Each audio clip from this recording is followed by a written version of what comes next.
point, and Baksha is kind of completely farmed up. Just look at the Claude already with the golden staff, and once again we might see some skirmish.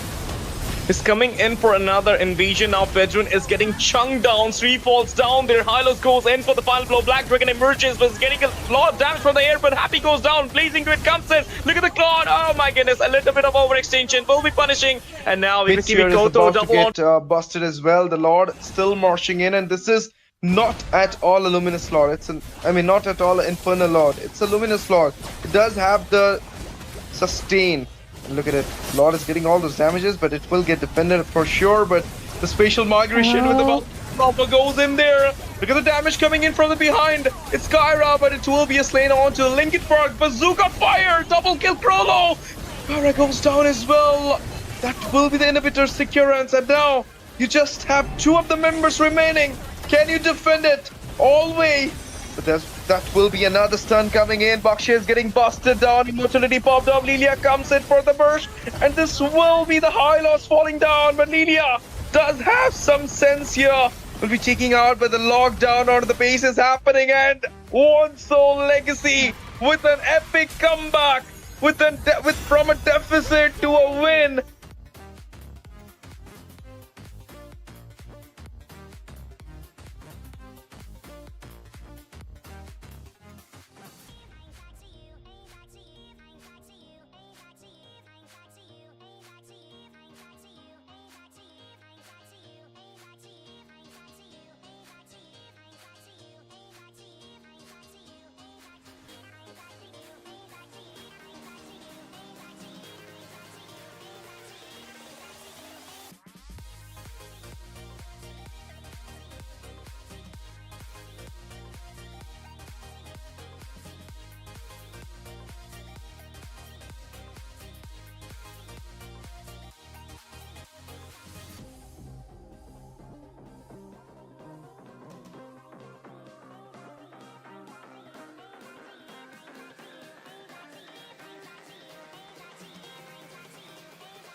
You miss does not mean you keep making missed calls, man.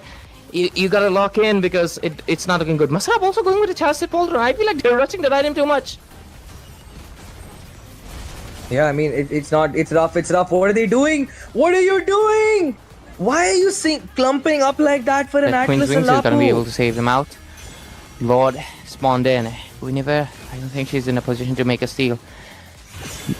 Terrible Tito, man. He's taking a lot of damage from the Lord himself, but at the same time, there's gonna be the Zeusing popping in. Benedict are going and taking away Fab, the main core damage dealer, and this might be over for the side of Eyes Wide Shut. They lose their main DPS, and right now, Purple Haze, he also gets knocked, and finally, Bruno gets a kill with the footballs bouncing in, and here comes the Zushin. God is taken away. Specialize on melting down the Lord. Selena for the mage, way too much single target. Her minion clearing isn't efficient as ever, but with this the Matilda also goes in, the circling eagle comes up, uses it up just to move behind. With this the Arlord also trying to defend, a lot of damage onto the base, but look at that, finally Abyss gets caught off guard, gets taken down, the double kill, a triple kill for Kuni. 3 members by him, but then look at the damage coming in by the Mystic. Gosh, as well as the Zaman Forest, they were trying really hard, but then really hard defend for them. As the game goes late, I don't think so they'll be able to trade off much unless and until it is Team Espadas who do some major mistake. But we do see the Harith being caught off guard right out there by the potato with the flicker play with a heavy spin. A beautiful kill as YSS gets shot down right there. Selena is next to follow. You just look at the amount of shield the Harith is getting at this point. He's kind of unkillable. Even they know, even the Claude is having a hard time. Does not have enough gold to build down his Trinity to even melt down anyone at this point. Let's see. What will be happening? This will be a double kill. Masha falls down. Triple onto the group prize. Will be a Mania coming in. Asian Chin gonna get the payday of the veteran, as well as it will be a Savage, but Esmeralda not gonna give that chance to Shiroya Yuki. But it will be Megatron finishing it up with the victory at Hook Gaming Showdown from Just Aura Wanda. walking around the map at this point, and Baksha is kind of completely farmed up. Just look at the Claude already with the golden staff, and once again we might see some skirmish. Is coming in for another invasion. Now Veteran is getting chunked down. 3 falls down. Their Hylos goes in for the final blow. Black Dragon emerges, but is getting a lot of damage from the air, but Happy goes down. Blazing Grid comes in. Look at the Claude. Oh my goodness. A little bit of overextension will be punishing. And now we receive Mid-tier is Koto about to double on. get busted as well. The Lord still marching in, and this is not at all a Luminous Lord. It's an, I mean, not at all an Infernal Lord. It's a Luminous Lord. It does have the sustain. Look at it. Lord is getting all those damages, but it will get defended for sure. But the spatial migration with the Proper goes in there. Look at the damage coming in from the behind. It's Kyra, but it will be a slain onto Linkin Park. Bazooka fire. Double kill Krolo. Kyra goes down as well. That will be the inhibitor securance. And now you just have 2 of the members remaining. Can you defend it all way? But that will be another stun coming in. Baksha is getting busted down. Immortality popped up. Lilia comes in for the burst. And this will be the high loss falling down. But Lilia does have some sense here. Will be taking out, but the lockdown on the base is happening. And One Soul Legacy with an epic comeback. From a deficit to a win.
Good evening, ladies and gentlemen, and welcome back to Cook's Gaming Showdown. And today we are on a special day because these are the semis, I think. Yep. And with this today on the casters desk, it is me, Asuya, joined in by one of my favorite casters, it is Celestia. So, would you like to say hello? Hello, Asia. Good evening. How are you? I'm great. How are you? I'm doing great today. So it's been a long time since we casted together, and finally we got the opportunity today. You definitely have someone to carry me for today's games.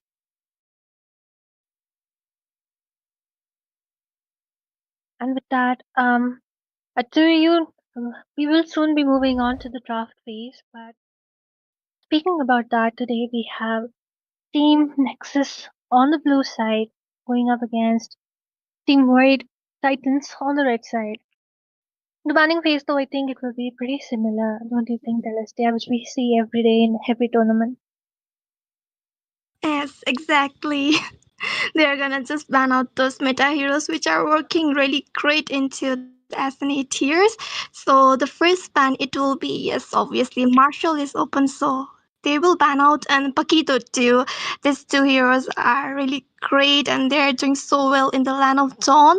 Marshall with his sets and Paquito with his damage, always giving a lot of scared, always like scaring out the backline, especially. He will be hiding in bushes, and out of nowhere you are just walking around the map with your roamer, he will just kidnap you.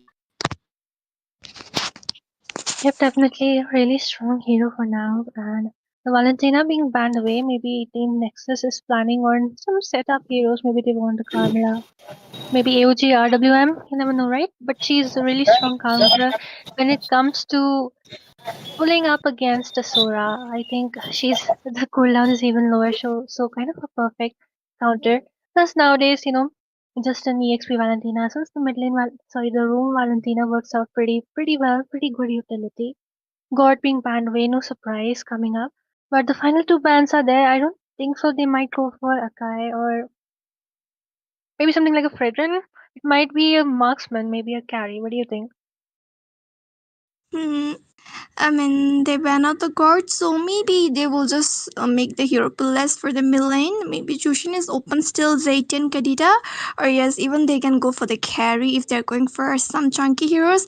And even the Suyo is open, so but they are going with the phobias. I guess they're gonna play something like a Arlot, maybe like Benedetta Dash hero, or something like which can give damage and mobility, because phobias gives a trouble for them. And we know from the Nexus, Super G just love to play Arlot and Benedicta, so they might be thinking about picking these heroes. Well, definitely, we do have a lot of pool remaining. Obvious, of course, he is pretty strong, I would say, even if there is no dash hero. When it comes to zoning and as well as diving, as well as sustain, I think Hugis is still really strong. But Freya being banned away, I would say, pretty wise choice because she is pretty strong even after the nerfs. And let's just see what the first pick will be. Yeah, Zushin is open, but after the nerf, especially onto even her range, people are not really prioritizing picking her up. But a lot of other options are still open, and the nerfs to the tank junglers like Akai or the Fredrin or even the Baksha, I don't think so. They might even be the top picks. Let's see what they are planning. Maybe a marksman just secured the Cloud or the carry first, but it will be an Atlas. Way too soon an Atlas. What do you think, Celestia? Hmm. And there were a lot of heroes open in the table, but they decided to go with Atlas into their run. I mean, we cannot deny the fact that Atlas is really annoying with the stuns, and especially with the links. He can really good set for the team, but also he need to be careful when he's casting his ultimate. And yes, he do have the damage, and that will like pretty annoying into the objective fights. And like with that second skill, he can stun around, so that's pretty good. But Romer pick in early game, I thought they're gonna go with some mages because the Jursin Zaytian was open, even the Eve was open. So I was thinking that, but they went with the Rome, so they might have something into their strategy.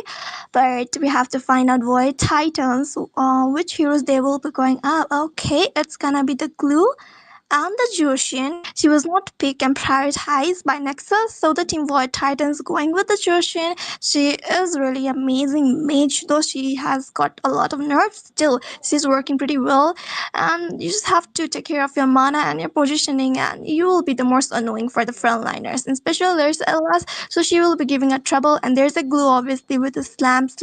It is magic damage as well. He has a good sustain too in the team fights, so they have got the two annoying heroes. So we have to find out what will be the response coming from the Nexus.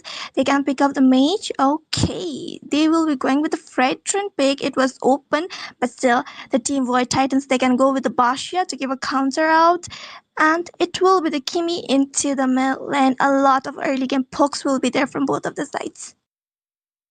Definitely, I would say this Kimi as well as the Fredrin combo works really well because Kimi is really strong when it comes to early game aggro. Plus, she can hide behind the endless taunts of Fredrin have. But the only issue right now is a Fredrin in front of Illusion. Also in front of her glue because he will be the prime target for everything. Especially, I think Zushin will be very, very annoying when it comes to disrupting his positioning. Might even just remove him from the way and just open a path towards Kimmy. So let's just see how they work it out though. Especially even if it's he's going on to the jungle, it will be a really slow jungle. If Team White Titans instead go for some assassin, maybe something like a Suyo, which is pretty good right now, pretty fast I would say. Uh, they might just win out the early.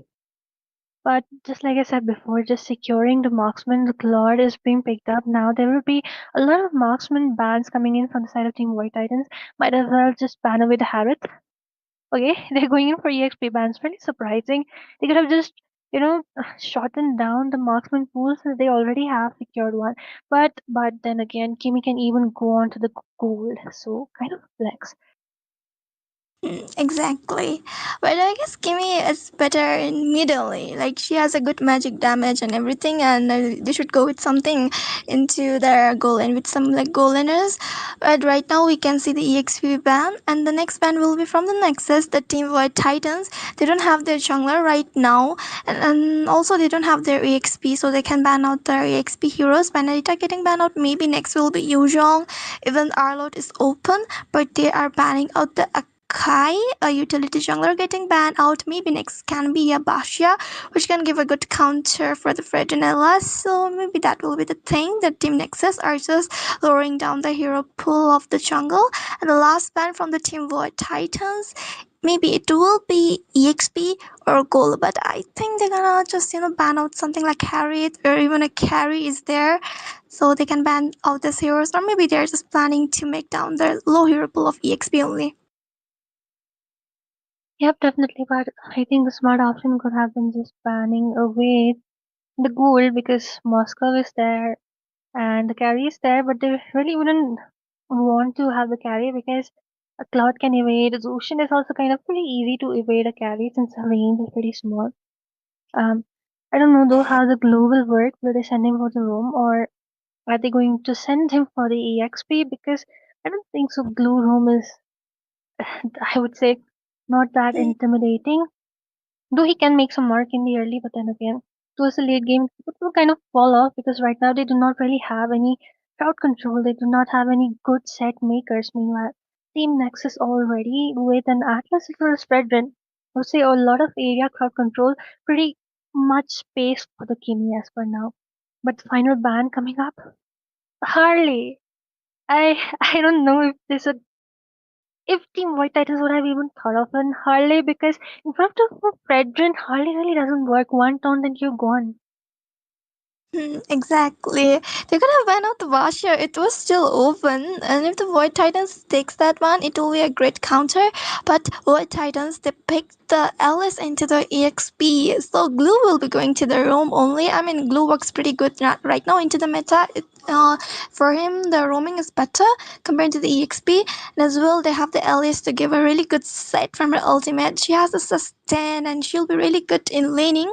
So we have to find out last final two picks from the team Nexus, EXP and the goal laner, which will be there is a Alice, so there is a Glue, so they have to pick out something to mark onto the backliner also, and something we can sustain too. Maybe they can go with the Yuzhong, or even they can go with the Borg, but Borg can like it can work, but it's like 50-50, and like Paquito is already banned out. But I was thinking they were prioritizing a carry, and it will be the carry pick with that Arlot into the EXP from the Super Jesus. So Arlot gonna have a good time in early game, while to the Elish she have to be careful in early in the laning phase.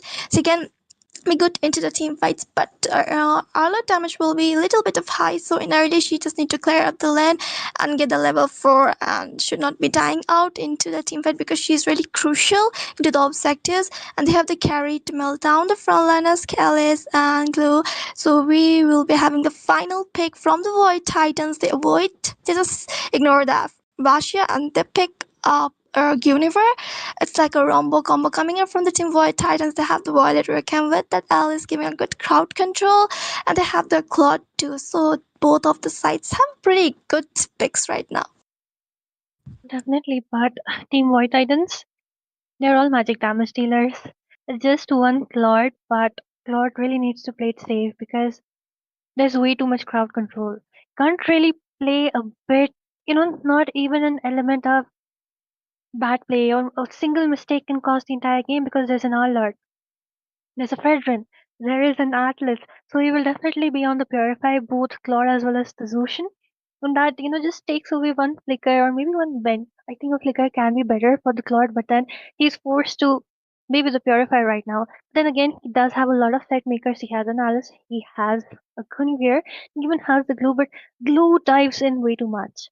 I would say even towards the late fight, if he's, kind of sticking to someone, he can just be completely separated from the team fight. So he really needs to depend on the Guinevere as well as the Alice for the space and even the Zushin.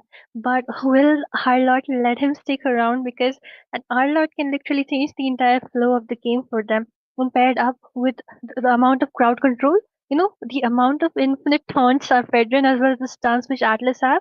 It's kind of a party for the Harlot at this point, Alastia. Exactly. I mean, with if he's really good with the sets and micro, he will be able to catch up to anyone with a flicker ult combo.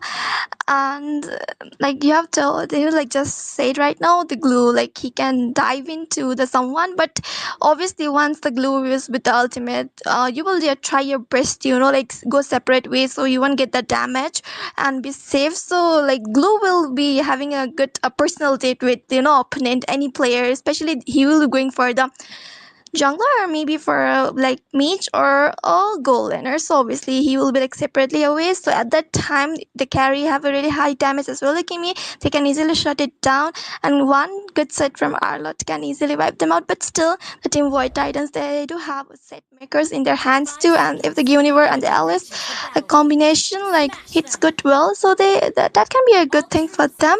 But right now, ladies and gentlemen, we are into the land of dawn, and it's gonna be the lower bracket finals between the team Nexus and the team Void Titans. And of course, it's gonna be a best of 3 series, and we're gonna find out who will be going to the finals tonight.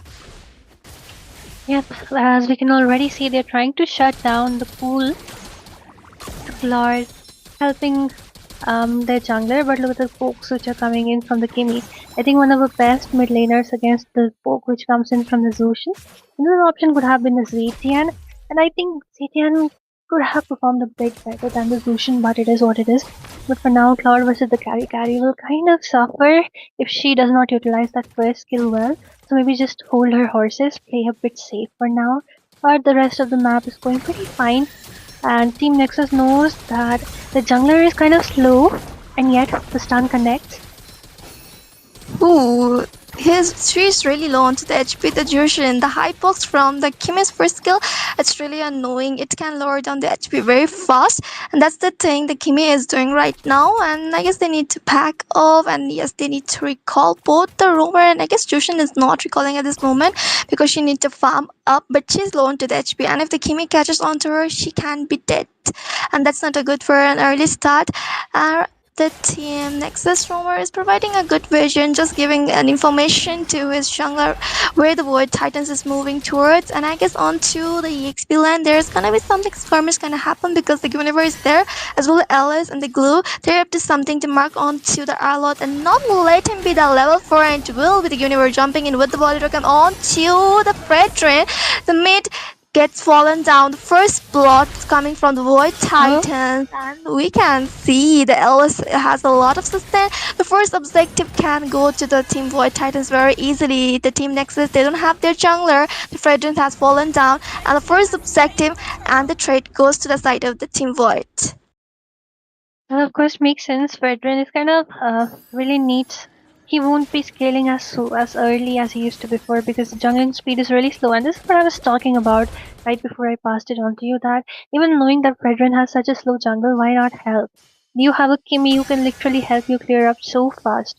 Meanwhile, I did see a pretty good play coming in from the Arlot at the top. He was trying to freeze the last minion so that Alice comes up close. But the only issue is that Atlas, as well as the Kimi, they don't really come up for any follow. They don't even come up to gank the EXP because for the first turtle, the presence of the EXP is needed quite a lot. So the Zushin though being forced to ult along with the Alice. Ooh. We can see the Crimson Beacon with the lanterns there into the middle lane. There are the pokes coming from both of the sides. They were trying to get some trade, but both of the sides need to back off. They don't have the early damage. So the Team Void Titans get that early advantage, but they are being really careful, not giving any, kills to the side of the Team Nexus. And on to the Arlot, again getting marked out with the Violet Rackham. His HP is very low, and Glue slams and giving a poke. The universe sips that kill onto the Arlot again. I mean, the Team Void Titans, they are making sure that, the Arlo doesn't have a really good time, and making sure that he won't give the damage and making his farm very low and helping out the Alice because in early Alice cannot win, and because of that, the team is totally helping out their EXP laner.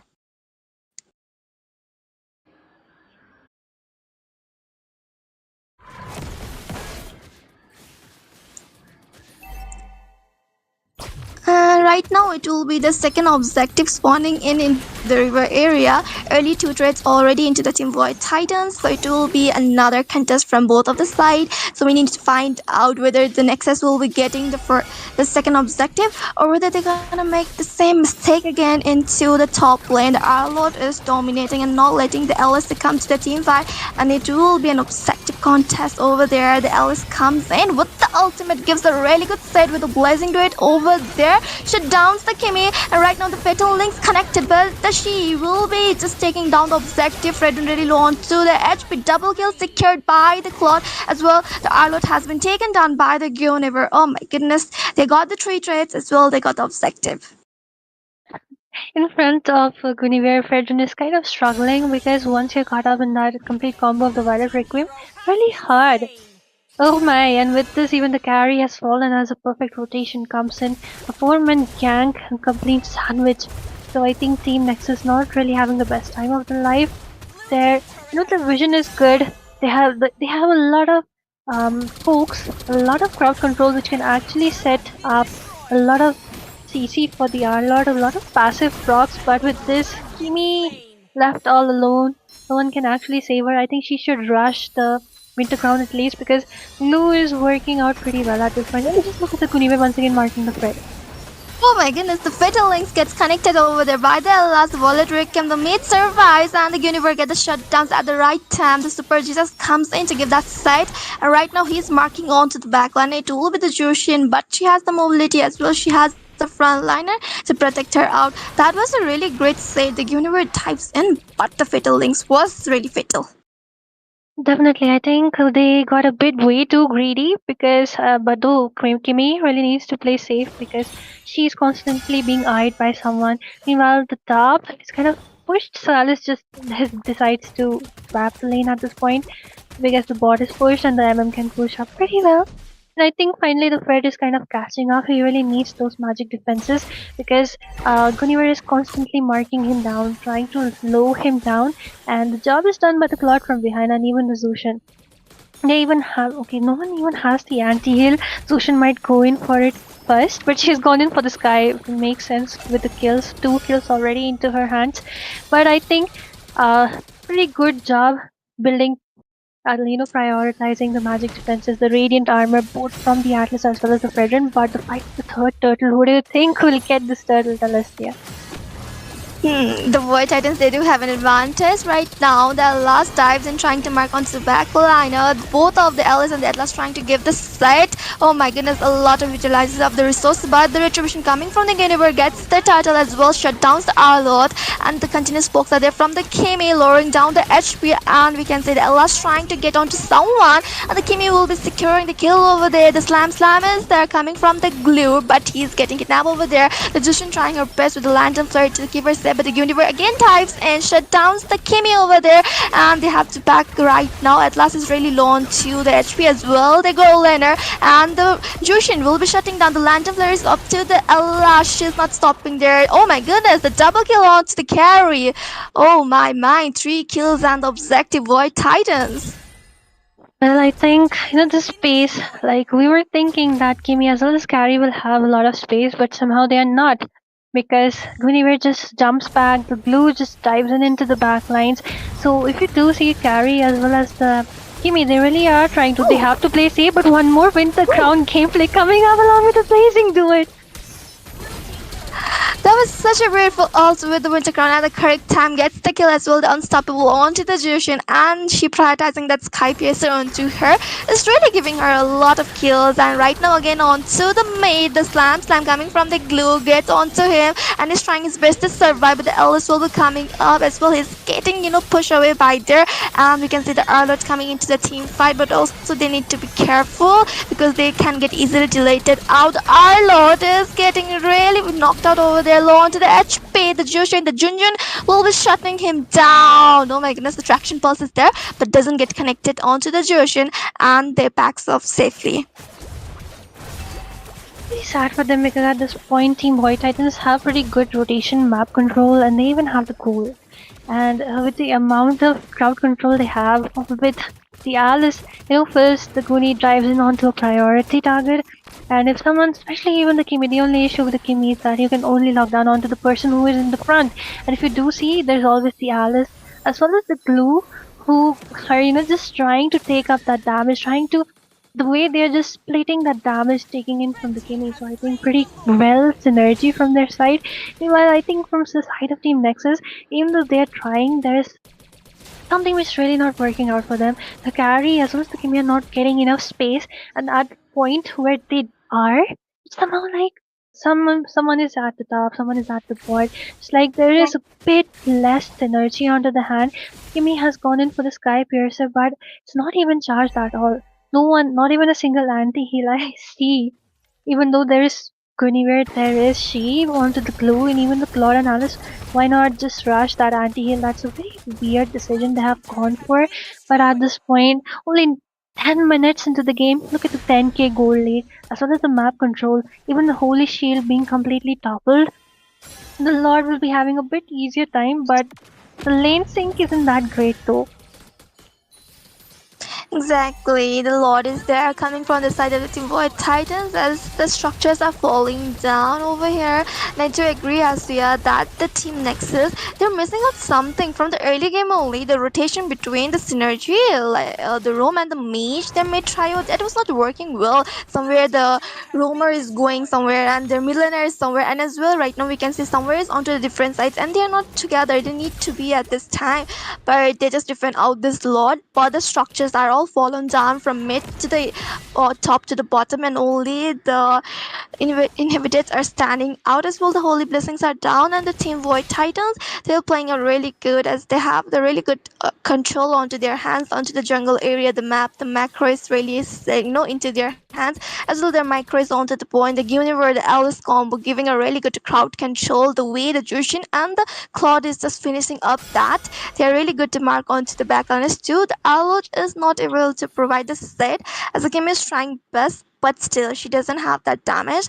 And the Sky Piercer, I don't know why she went with that, because they are not winning right now. They are not thing in the lead, and the Sky Piercer cannot help. So she might, like just sell that, or maybe get something like different itemization onto her. Well, definitely, and with this too, conceals being used up even by the glue. And at this point, I don't know how this glue as well as Alice combo is working out, but it is what it is. I think it was the Guinevere who did the Playmaker set because she marked down the Fredrin thrice. And as we can already see that the tank junglers have already fallen. As it is, it's already really slow for the Fredrin to kind of scale up. And on top of that, the jungle kind of stolen. Turtle couldn't even secure a single turtle, and the Goonie were constantly locking him down, not letting them secure even one proper objective. This kind of has hit him even more. But then again, they do have a carry, they have a Kimi, they have a Fredrin, and you know what? Carry is one of the strongest marksmen when it comes towards the late game.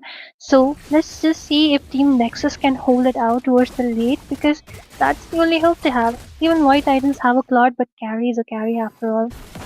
And with this, I think it's an easy lot for the side of Team White Titans. And the only issue is, look at that attraction.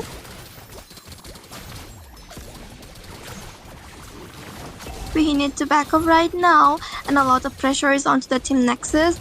The minions are over there, it's the super minions as well. The lot will be marching from the mid lane, and they don't have the holy blessings right now into the inhibited. And I guess that Nexus are enjoying those emotes are coming from the main. And look at that, the Guinevere just clearing out the minions and sinking the lanes for them to push down the structures easily so they can end the match.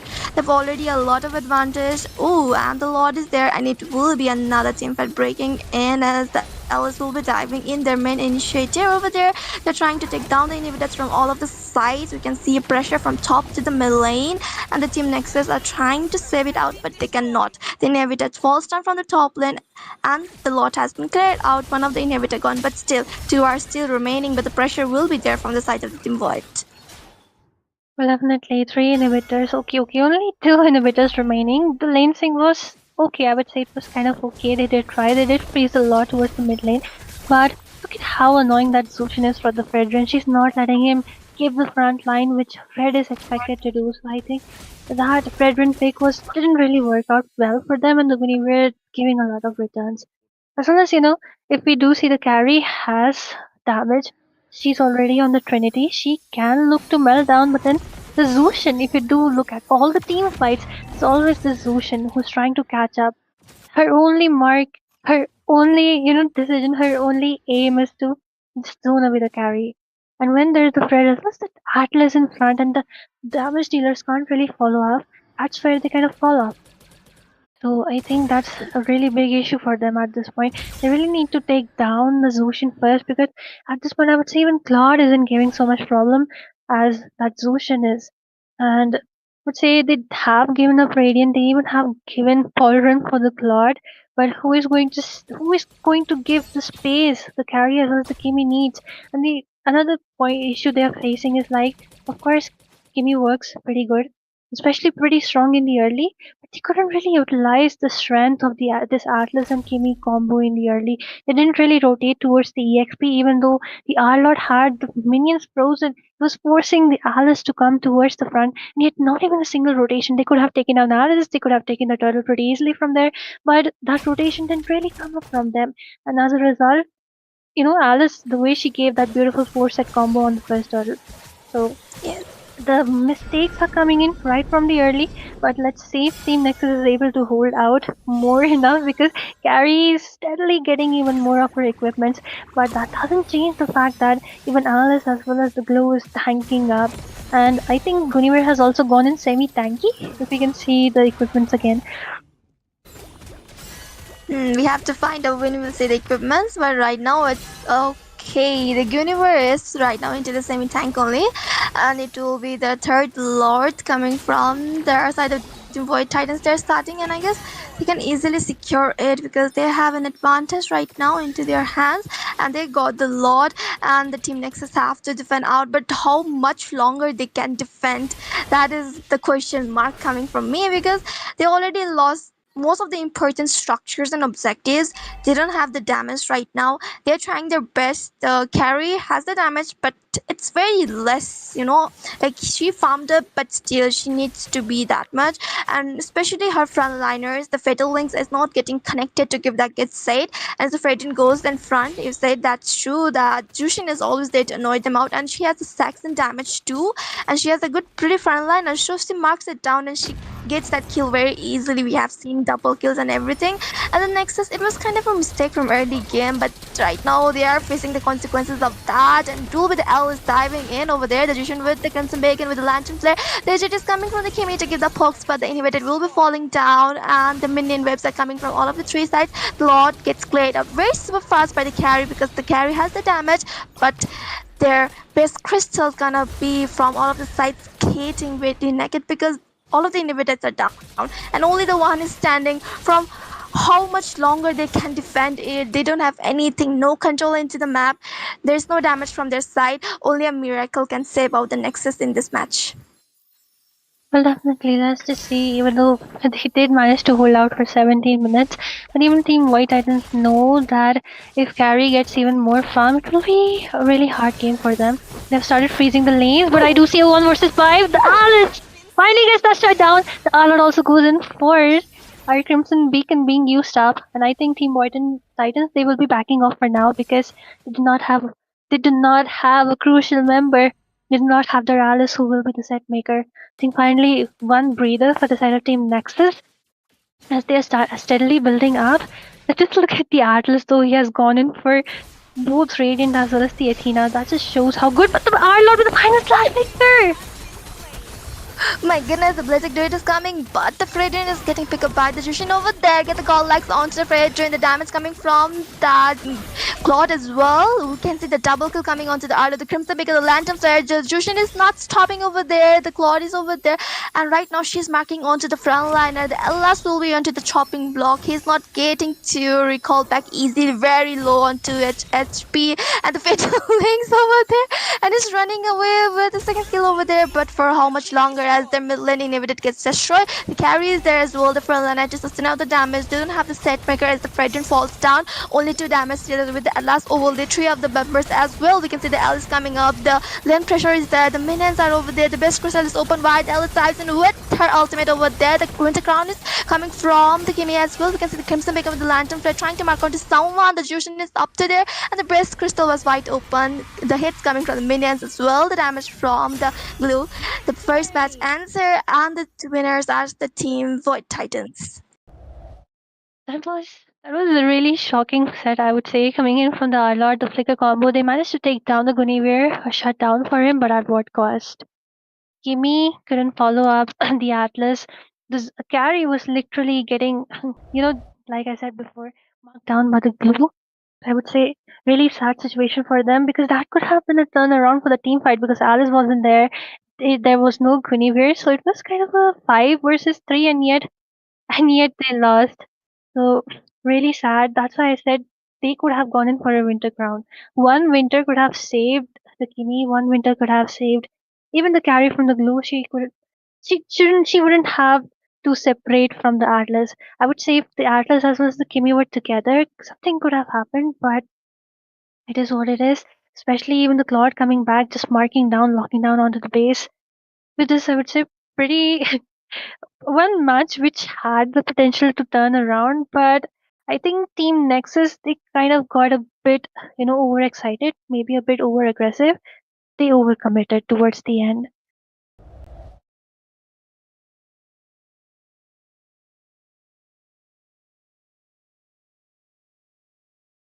And as we can see, of course, Junjun will be on the MVP, 0 deaths, literally 0 deaths onto that Zushin. So pretty good job coming from the side. And same goes for the glue. It's kind of surprising that even though you have a glue who dives in so much, you have 0 deaths. And I think Claude got a lot of.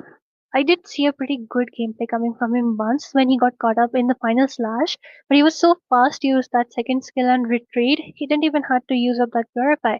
But I did see the Kimi, kind of waste her purify once, and then she got caught up with the second skill of the Guinevere. I think a bit small mistakes a little bit of misplays coming up. What do you think, Celestia?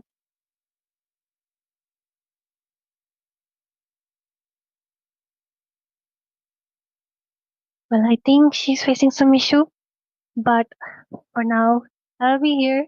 And like I said before, I think Team Nexus did have a pretty solid team composition. They did have a vision too.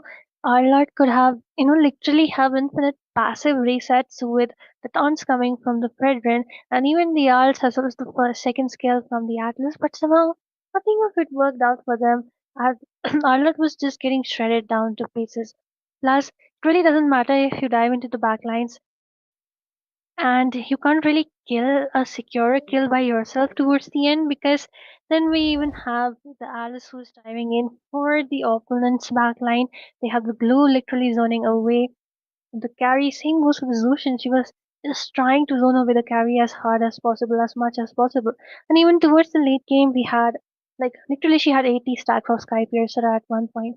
How can you even stop a Zushin towards the late game with an 80 stack on the Sky Piercer? But what's done is done. This is the best of three. So for now, this time, Team White Titans will be on the blue side. They have the first pick, and Team Nexus will be going up for the second two picks. Let's see if this changes anything. And will White Titans just claim the victory straight away, or will we see some fight back coming in from the side of Team Nexus? So, Celestia, are you back? She's still not back, I guess. And with this, the ban phase still being the same, the Phobias, of course. Pretty solid EXP pick is there, makes his way on the ban list. I'm really curious as to what Team Nexus will go for. Will they still go for an Atlas? Will they ban him away? The God, of course, always a safe ban. He's pretty good when it comes to a team fight because stuns are continuous, the damage is insane, can even shred down the tanks. Because there is a lot of true damage, there is a lot of slow. He pairs up pretty well with the Ice Queen Warn.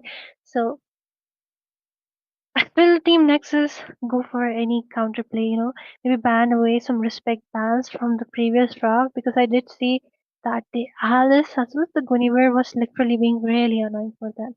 I think Celestia is finally back. Yes. Okay, so we are into the second match, and the bands. Okay, the Team Nexus are going with the God, and it will be the Phobias. They are just repeating out the same band from the first match, and it's different. They are going with the Freya.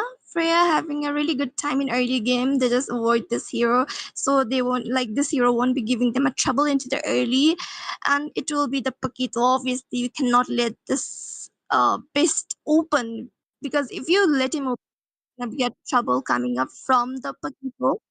And we have to find out the next ban whether I mean the Void Titans have totally banned out the two of the EXP heroes, so they might just ban out the next EXP or maybe the mage. Let's just see what they go for. I don't think so that picking up tank junglers is a pretty good move, especially right now.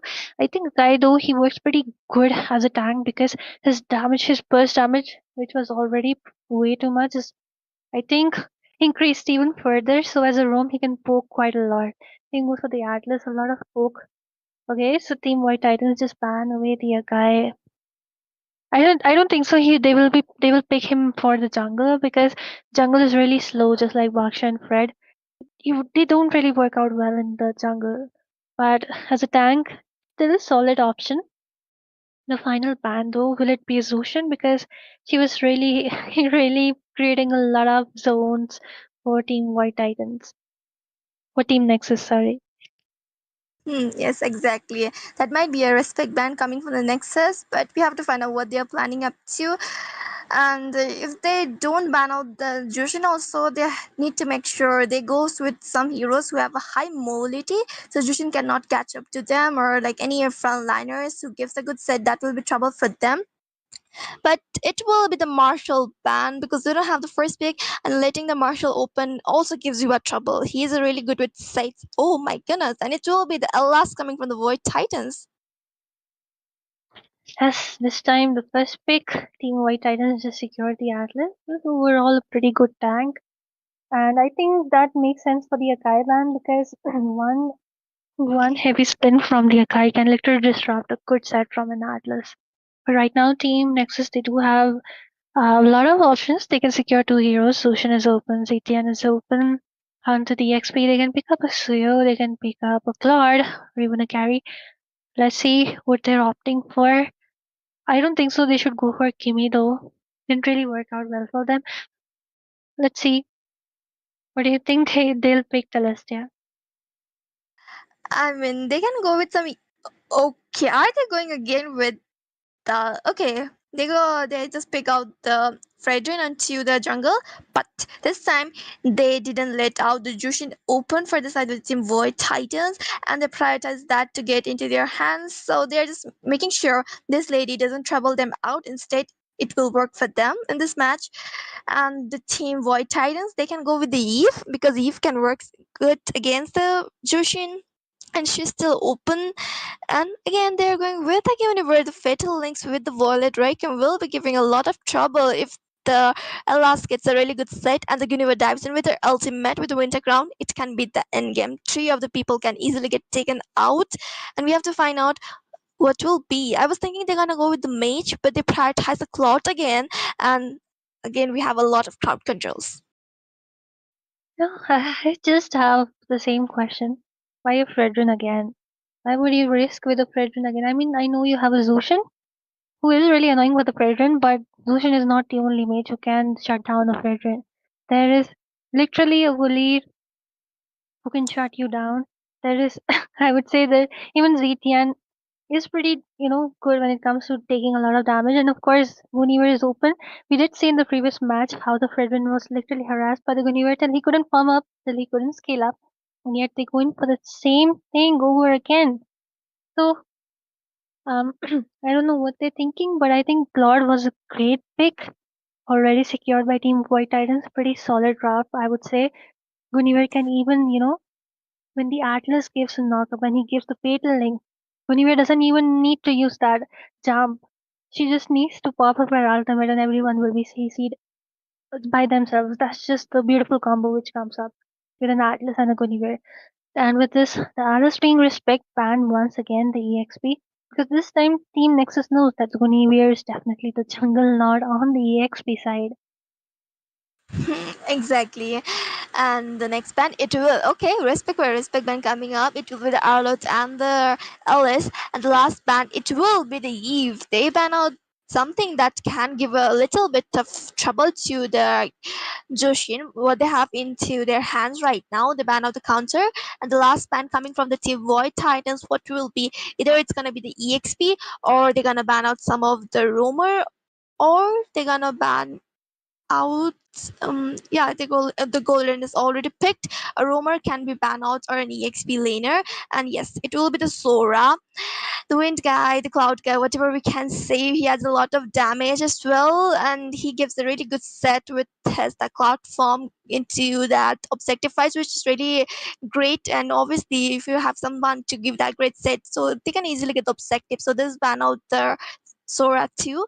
And the next pick from the team Nexus, either it's gonna be a roam or they are just keeping safe the exp to go for the last pick to counter out most of the heroes. And there is a last, even a Gato is open right now to give a good set from the EOG, the good crowd control. In the high list is open to give the mobility for them into the team fights. A lot of roamers are open, they can go with it. And the team Nexus, they are right now deciding for which room to go or an EXP, and it will be the Black Dragon, the Yuzong onto the EXP laner to mark onto the backliner.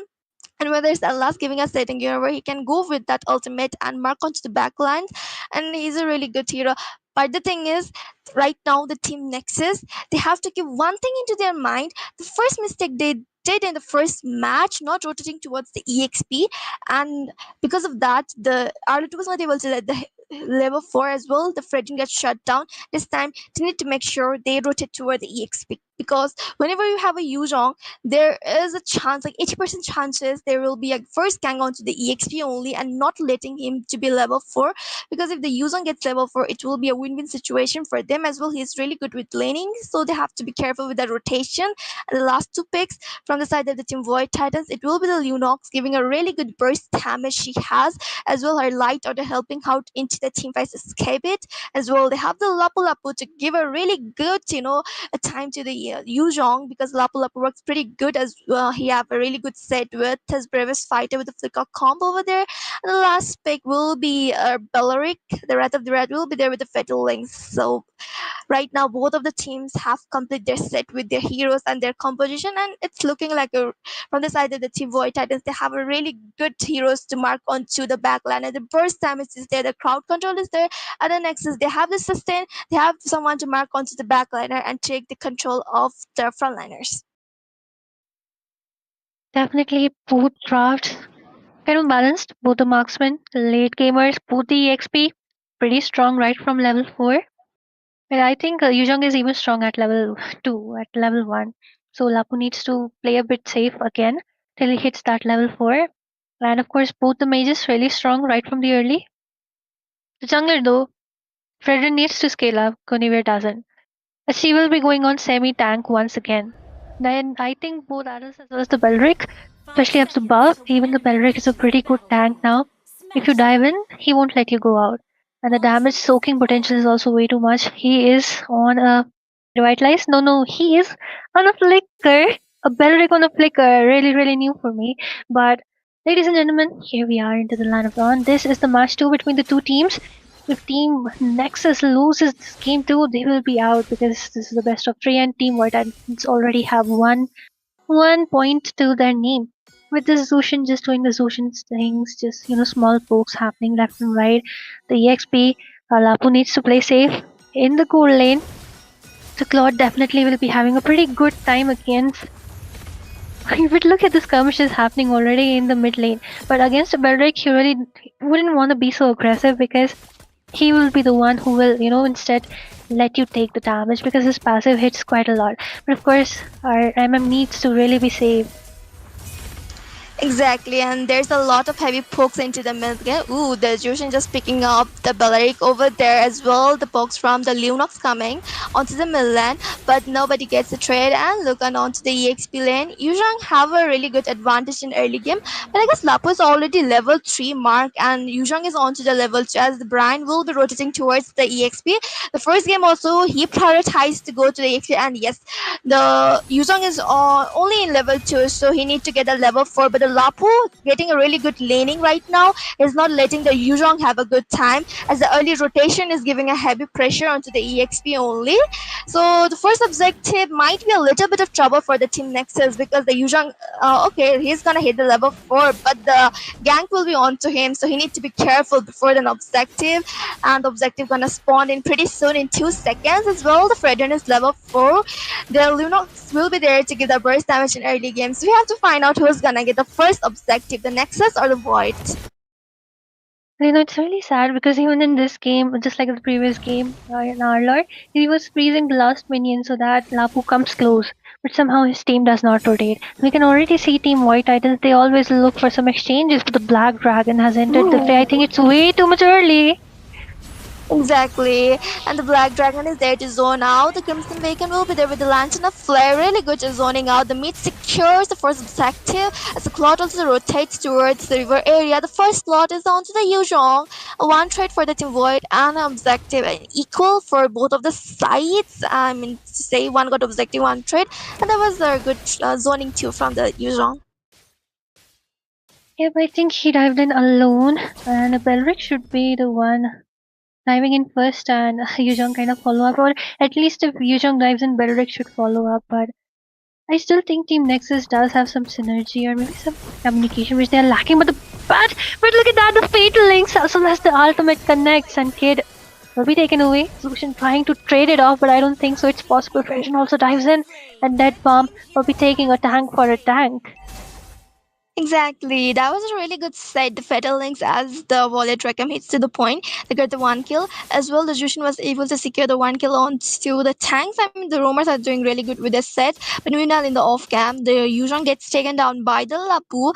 I mean, the Yuzhong is getting a little bit of trouble time from the side of the Team Void Titans. The way the Lapu is laning right now, it's really pretty good the way he's doing against the Yuzhong. Though the Yuzhong have an advantage, but still he is managing, the Lapu is managing to make sure the user won't have a good time.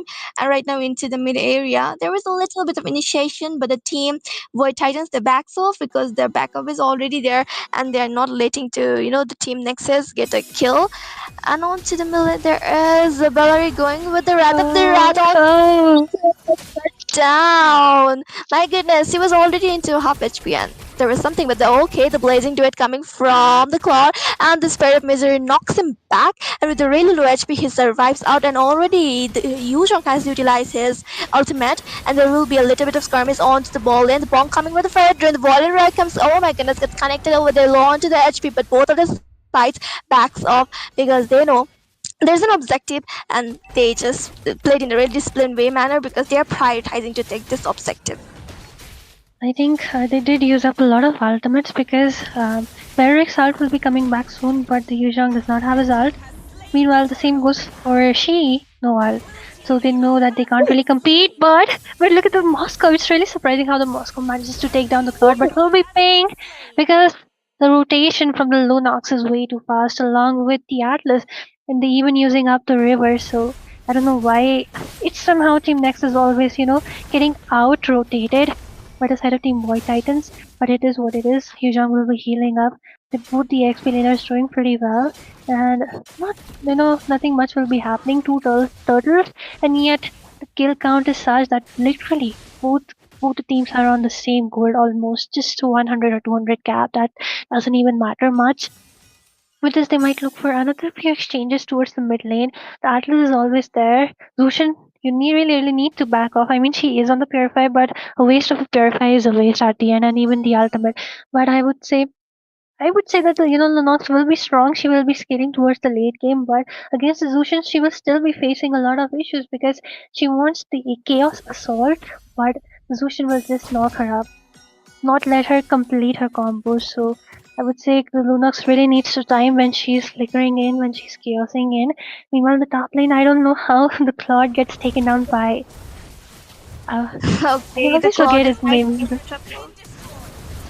but onto the EXP lane, okay, the Super Jesus is getting marked up, but the backup coming from the Bellaric, the SOD coming from the Moscow over the low onto the HP, and the She gets the shot down. The Crimson Big over the Lantern gets a really good backup with the double kill into the hands of the team Super Jesus. Brand gets shut down as well.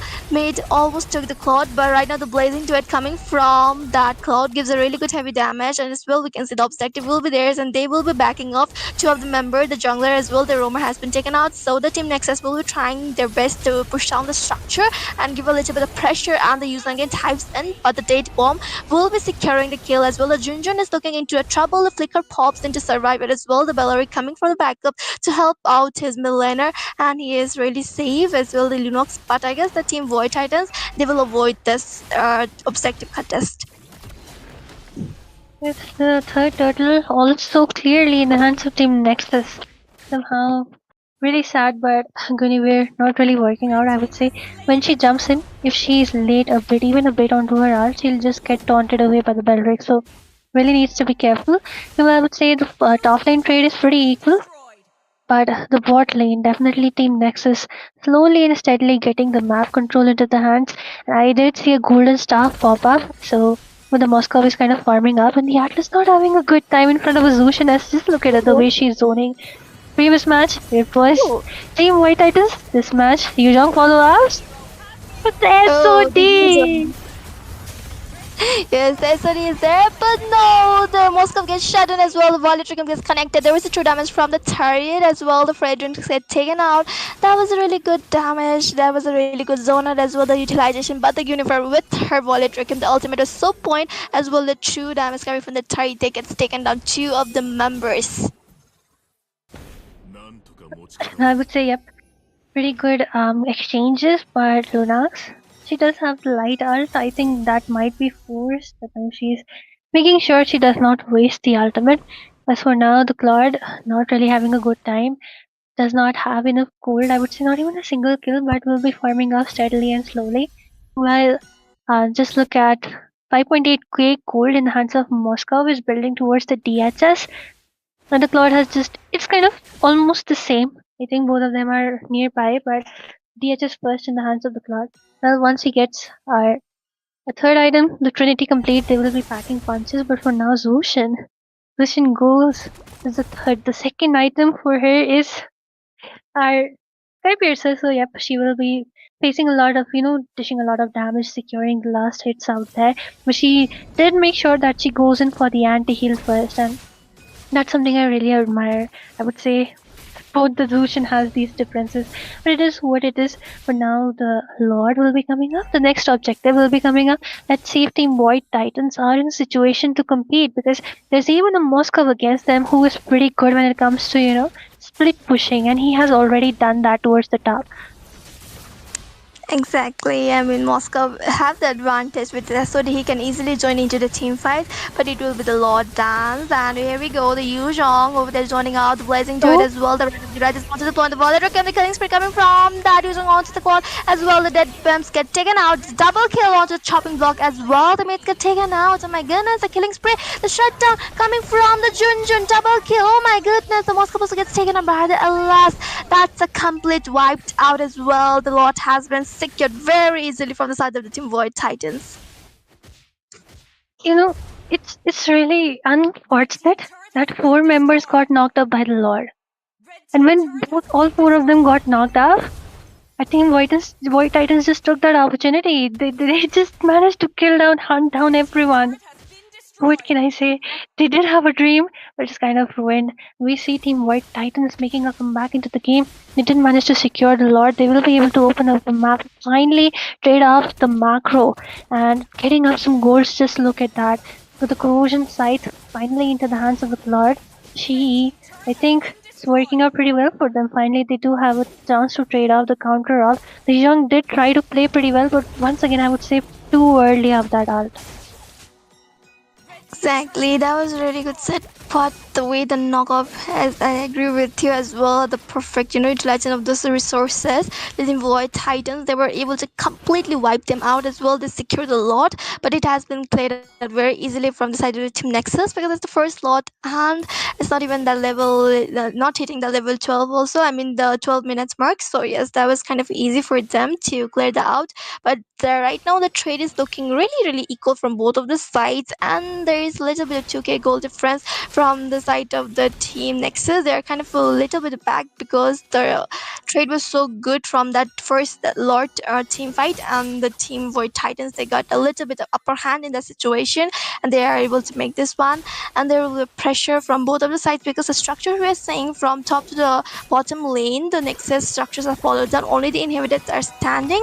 And to the Team Void Titans, they do have, okay, it will be another team fight. Oh my goodness, the Fatal Links get connected with the Crimson pick of the Lantern Flare onto the Yuzhong as well, onto Predator, and there will be the damage. The Poetry will be getting the kill as well. The shutdown by the Super Jesus. The Dead Bomb takes down the Shi, and right now they need to back up as well. The mid takes down the Lapu Lapu, only the Quad will be surviving out. Oh my goodness, that ultimate, the way the last get connected, the fatal links, I thought the Team Void Titans, they're gonna make the play, but the way the Nexus divert everything, and right now the only the Cloud will be there, one to survive out to protect the base, but there will be a lot of pressure as the inhibitor has fallen down. Oh my goodness, the birds get the kill on to the Cloud, and the base crystal is wide open, and the second match points is into the hands of the Team Nexus.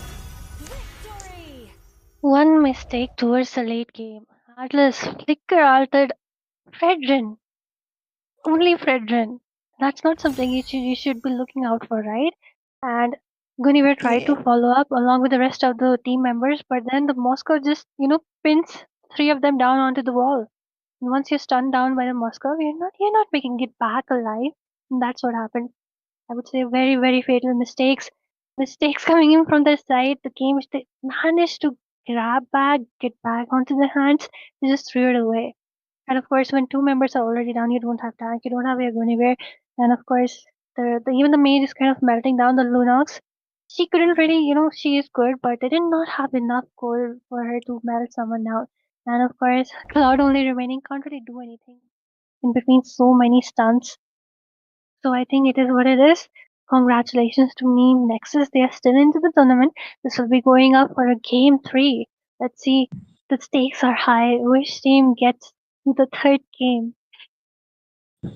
Yes, it's gonna be the third set coming up of the best of 3 series. And seriously, the Yuzong did a really pretty work from the side of the Team Nexus. Yeah, and as expected, it is the Zushan with the MVP, of course. I would say just ban her away at this point. Whichever team has Zushan just makes it up. But with this, we will be going in for a short break. Do stay tuned because we have one more match to come.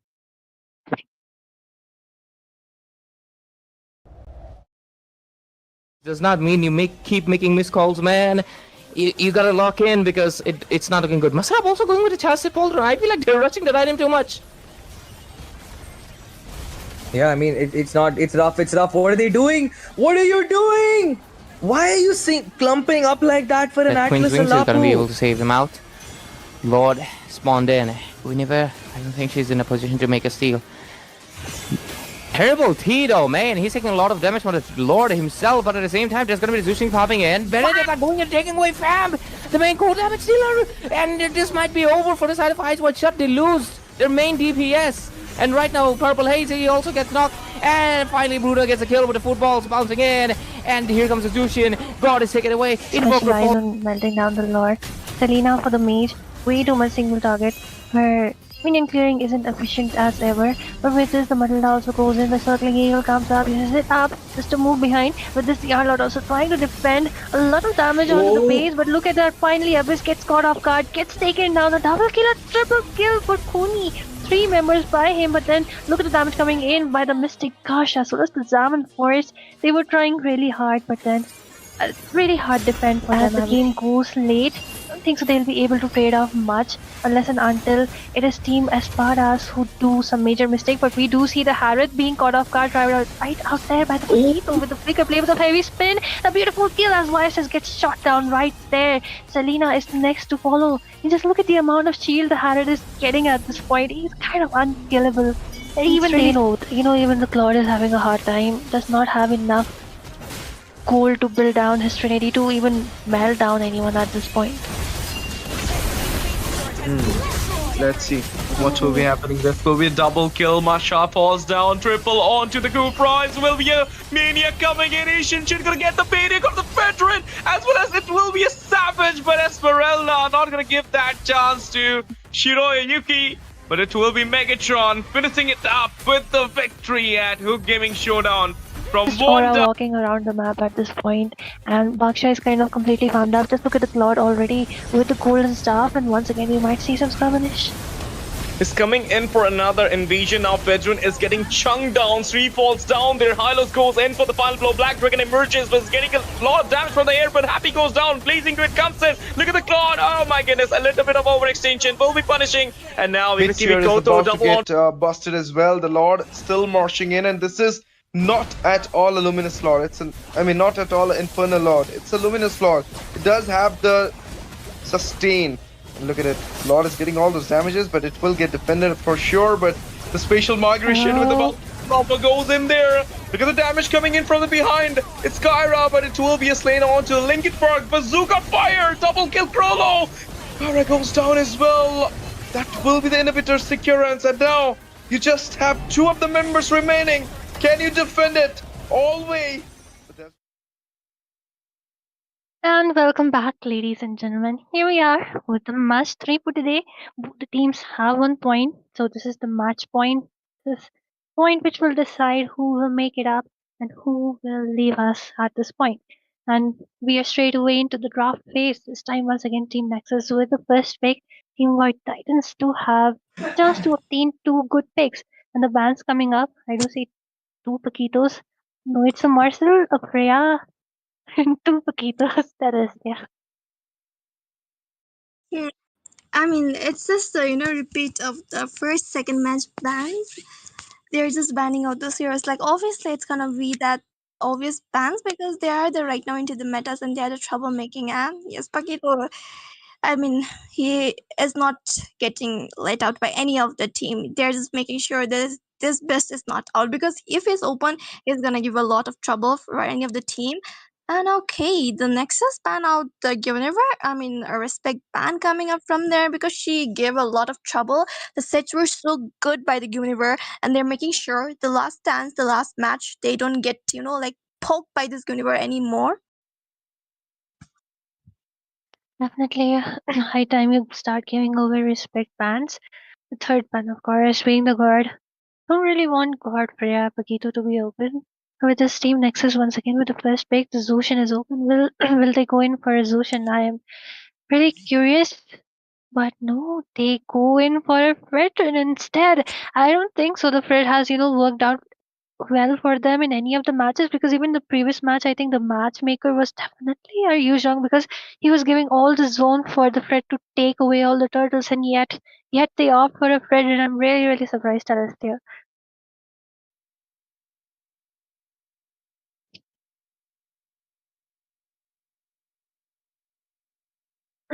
They even give away the Zushin. Really weird. Jushan, Yep. yeah. I mean, Jushin Matilda will be there. So I guess the draft will be a little bit of different, but not so from both of the matches.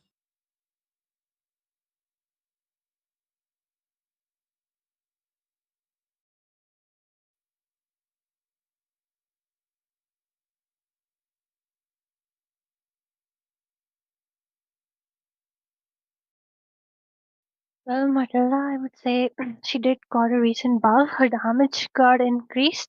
A bit more shield from her magic power, so and yet not strong enough to put her back into the meta unless and until they're planning for something like an some tanky jungler.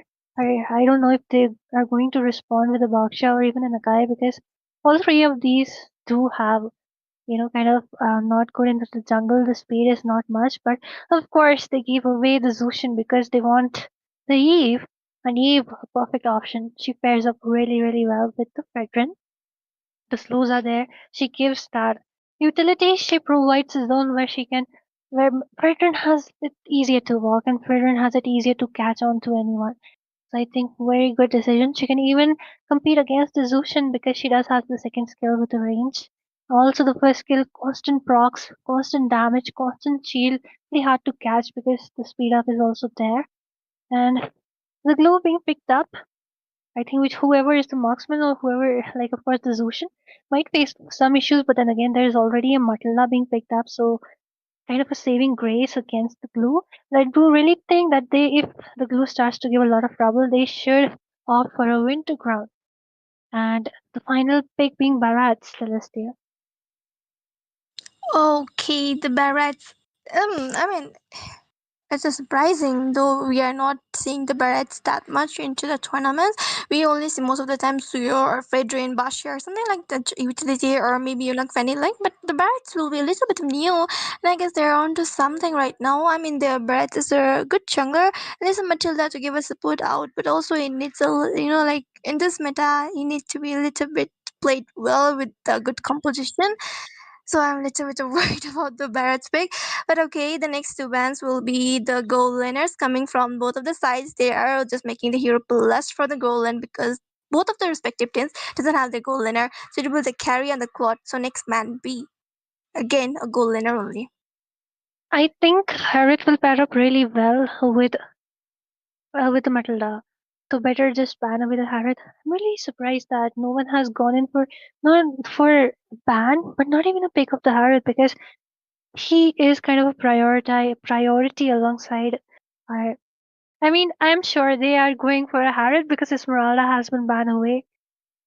And Esmeralda is also kind of really strong. They already even have some shields which will come in from the Matilda. But I think at this point, just pick up the Harriet, man. And yeah, Cloud being taken away, Carry being taken away, and the Moscow also being taken away. So the only option here now, you have the Harriet, you have the Beatrix. The only two plausible options. The rest of them are also okay, but I still think these two marksmen might only be might even go in for something very tanky towards the goal lane because they do not have a tanky tank at this point. And I think the Barat is also a good option. I've been seeing him being picked up because he is kind of sustained. I do see Team White Titans, they do prefer a lot of fighter kind of sustain who can give the damage as well as pick a bit of sustain onto the jungle. But the Alice being picked up now, Team Nexus. What will your answer be? Because if you don't take something which gives some true damage or anything, you will literally be shredded by this comb, which is really tanky, even paired up with the Matilda that is there. Exactly. They need to go with something. They already have two of the roamer as well. The Fredren is too much tanky. So again, going with a lot of tanky heroes will not be good for them. They need something to give a sight and something to give a really good damage and to catch on to backliner. But again, it will be the Sora onto the EXP to give the set. I mean, he has a really good damage plus to give the set, but early he needs to be a little bit of careful while laning and like okay, but it's like okay only because Alice also is a sustain hero as well as Sora has a damage compared to the Elish. He has a little bit of damage but also he sustains too, so it's like a equal for the EXP lane. So whoever, it depends on to both of the EXP lane how they're gonna do their laning, and that's important for them. And it's gonna be the Bruno pick onto the goal lane. I mean, they did not prioritize the Harry, they are going with the Bruno. Oh, huh, is it Hanabi? Celestia in my mind when I saw Matilda and then they ban over the SY, I was like, at some corner of my mind, go ahead and troll pick a Hanabi. But yep, there it is. We have a Hanabi and we have a Bruno. I think Hanabi will be a bit stronger, but the only issue is mobility, but they already have the Matilda. So if the rest of the team, the Para, does not utilize the mobility which the guiding wind will get, Hanabi can be a safe pick pretty strong because she does use the DHS. She does make the Trinity. So she can melt down the Fredrin and even the glue. And she does not even have much issue coming in from the glue because she has a literal free purify and the mobility question has already been sorted. So let's just see how it works out. But then again, against Bruno, um, you know, Celestia, I think Bruno is kind of weak right now. I don't know how they are planning to make him work, but it is what it is, ladies and gentlemen. Here we are into the Land of Dawn. This is the match point between Team Nexus and Team White Titans. Whoever wins it takes the match, takes the tournament, and we'll be proceeding up towards the finals. So, I would like to ask you the same question, Celestia, that gold lane matchup. What do you think about the Hanabi as well as the Bruno picks, leaving aside the Harith really questionable, right? Exactly. The Harry was like, pick me, I'm open, and they were like, we are just gonna ignore you, bro, and they just pick up something like Bruno and Hanabi. Works good well because she have a damage too as well, and she has that shield and as well Aegis. She can easily like CC immune to the crowd controls, and as well the Bruno need to be kind of a careful because right now into the meta, Bruno is not used that much, and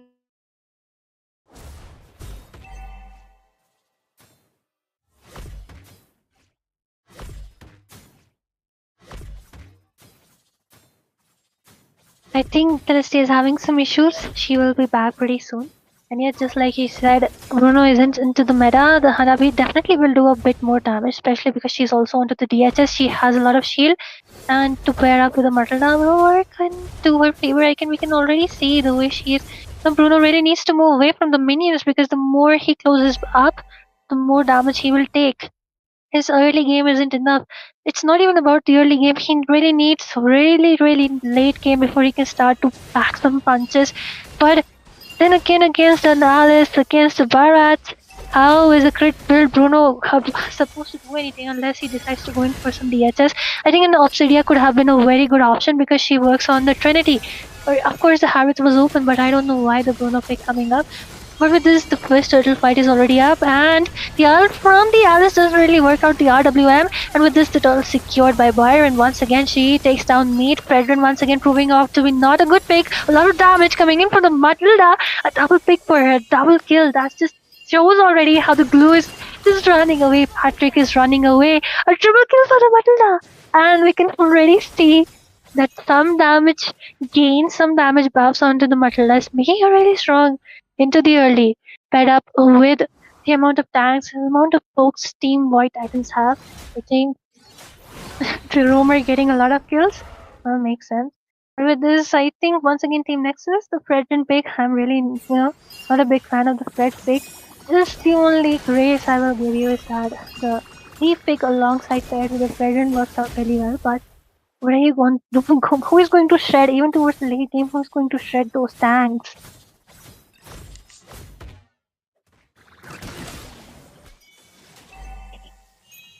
And Glue just providing some Mishpa vision. He's also a bit nerfed.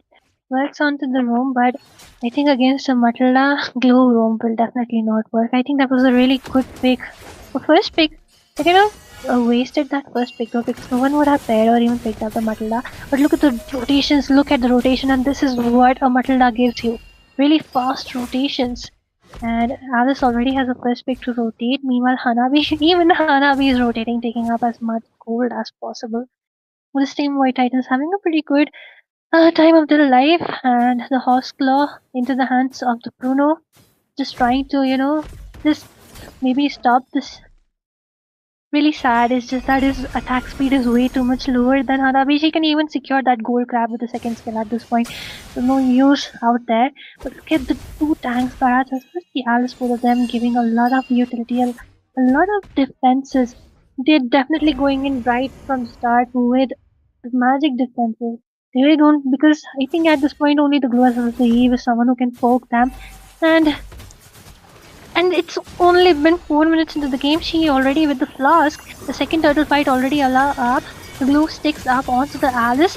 2-man set coming in, but look at the damage coming in from the Bruno as well as the Hanabi, who joins up onto the fight. And with this Alice going back, being forced back alongside the Sora. Look at the Zushin creating a lot of scope. Not even a single casualty, but Team Nexus being forced back. Their ults have been utilized, but to no avail, because the heals and the shields and the repositioning the Matilda is providing is, just favoring them way too much.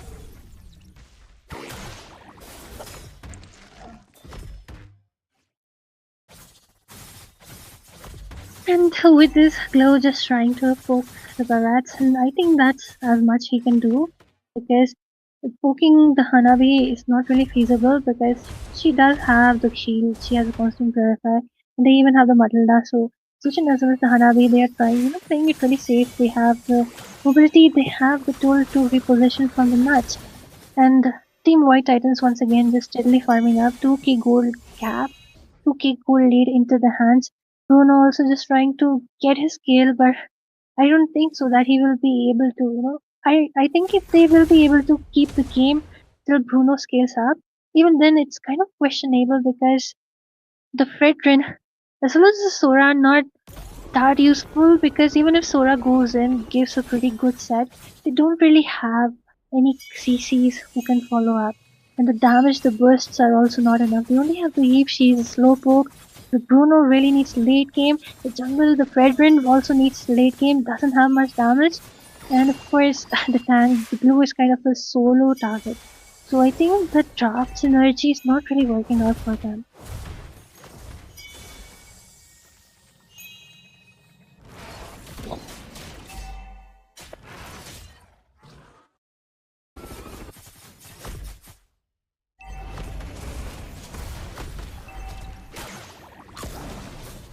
But there's the second turtle, or the third, I don't know, it's the second turtle of the game, but once again being contested. I think Team White Titans do have to save, but look at the Alice zoning, the Bruno as well as the Fredrin away, third turtle for Brian. With this, they might go in for some aggressiveness, as we can already see them trying to tank down, trying to just destroy the first tier, open up the map to themselves. The RWM coming up, the Alice from behind the trying to grab down onto the Eve, but look at the damage, the poke coming in from the Zushin, as a poor kid, the Glow really not working out well for them. When Alice alongside the Zushin, 2 ults onto their scene, and Fredrin all alone trying to sustain. The damage from the tower almost takes down Brian in one hit. Finally a shutdown, the flicker being forced up by the Zushin, a triple kill for the Hanabi. 4 members down, the first tier from the mid lane also taken away. Into that team fight, Bruno wasn't even available. Why even commit for a 5 versus 4?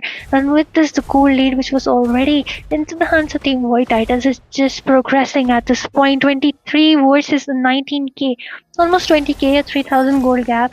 It just will progress as time goes by. Blue not being more, I would say, not providing much value to the team at this point. Same goes for the Fredrin.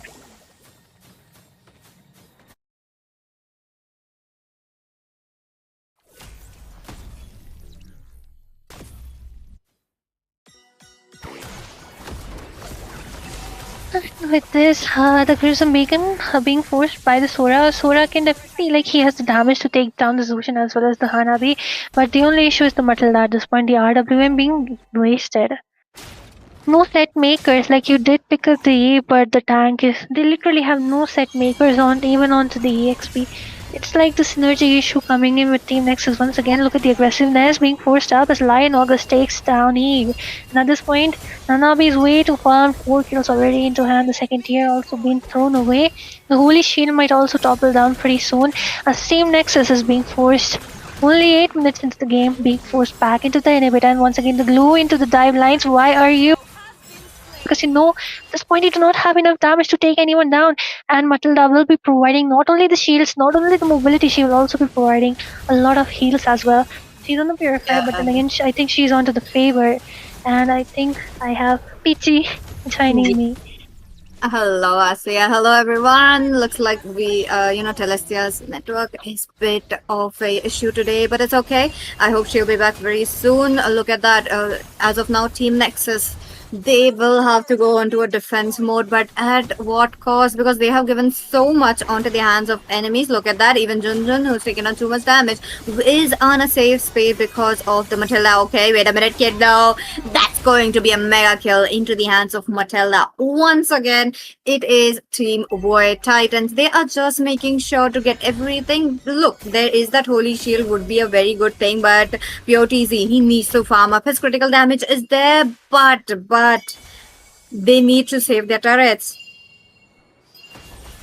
Definitely they need to, and with this the third Holy Shield also taken down, the Lord is marching up. Yep, pretty good gameplay coming up. The Lord will not be thrown away, but look at the flicker coming in from the others onto 4 members and unstoppable for the she takes down one inhibitor, and with this they are trying to mark down onto the base. The circling eagle coming up once again onto the Matilda. It's kind of funny that she has 4 skill and a final shutdown as she gets taken down, most of the damage coming in from the inhibitors. And with this, 3 members down, 4 members down. Look at the poke coming in from the Hanabi as she's knocking down onto the base. Some recalls coming up as Bruno is forced back into the safe hands of the fountain. But with this, the best of 3 is completed and Team White Titans take the throne. Crazy. Look at them. What a domination they have shown, that they have not given any chance to Nexus to make a play. Also a comeback as well. One Lord all it took for them to clear the crystal, and with the victory as well. They have been so close towards the throne. So let's see how they will be performing. So far at the result board, Lion August, crazy damage with a crazy amount of gold that is much given. Look at that, just 10 minutes in he's able to pick up his malefic gun too. That is crazy. Definitely, and the only question is to Team Nexus that they did see that the Lucian was a major player in all the games. First game, Team White Titan secures the Zushin, they win. Second game, Team Nexus secure the Zushin, they win pretty well, because she was even the MVP. But in the third game, he even had the opportunity to grab onto the Zushin, the first kill. But the veteran, he was, I would say, not much of a utility in either of the 2 games, and yet they opt for a veteran because I don't know, because he's not that great, because the jungling speed has been nerfed, his HP has been increased, but that does not, that does not satisfy that how much the other team will be scaling. And to top of that, when there is already a Matilda being picked up, the Eve pick was there, but then nothing much more, Eve uses the ult, then what? No damage, no burst from the sides. There's a glue, a single target. There's a Fredrin who's literally not, I would say, not working out with them, especially in front of a Zushin and all. And yet, I would say some synergy was lacking, but then in this it was completely the draft, which we could already see wouldn't really work because they banned out all the marksmen, and yet they could have opted for an Obsidia, they could have opted for Harith. Harith was also open, and yet they opted for a Bruno. Definitely. What a match that they have shown, really closer towards the finale as well, since they are the ones qualifying, trying to get closer, you know, that just one step away. So let's see what is it going to be. We still have to know our other teams who are yet to qualify. So Asiya, is it a break right now? Yep, we will be going in for a short break for the next best of 3 because Team White Titans have secured 2 games into the name. And with this, thank you for joining us. We will be signing off for now. Does not mean you keep making missed calls, man. You gotta lock in because it's not looking good. Masab also going with a chassis folder. I feel like they're rushing that item too much. Yeah, I mean, it's not, it's rough, it's rough. What are they doing? What are you doing? Why are you clumping up like that for an That Queen's Atlas and Wings is gonna be able Lapu? to save them out. Lord spawned in. I don't think she's in a position to make a steal.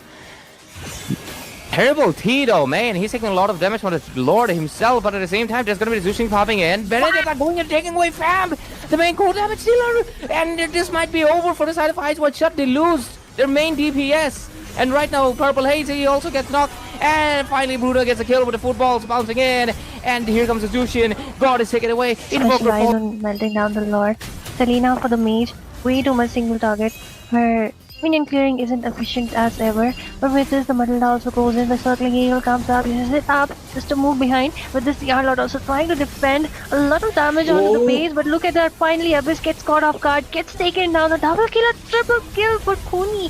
3 members by him, but then look at the damage coming in by the Mystic. Gosh, as well as the Zaman Forest. They were trying really hard, but then really hard defend for them. As the game goes late, I don't think so they'll be able to trade off much unless and until it is Team Espadas who do some major mistake. But we do see the Harith being caught off guard right out there by the Potato with the flicker play with a heavy spin. A beautiful kill as YSS gets shot down right there. Selena is next to follow. And just look at the amount of shield the Harith is getting at this point. He's kind of unkillable.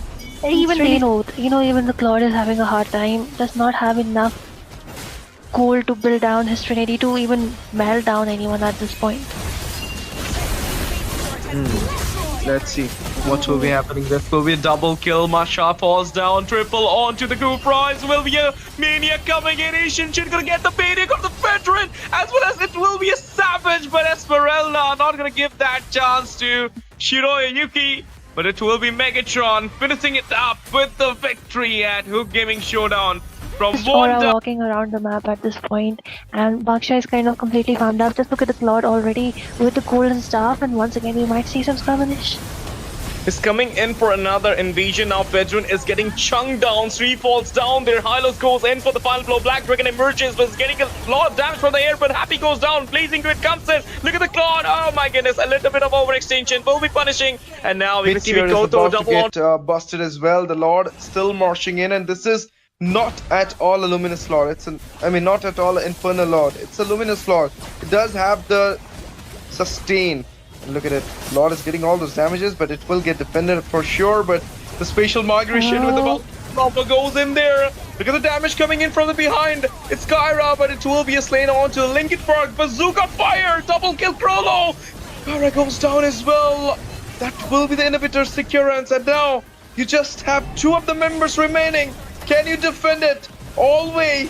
But that will be another stun coming in. Baksha is getting busted down. Immortality popped up. Lilia comes in for the burst.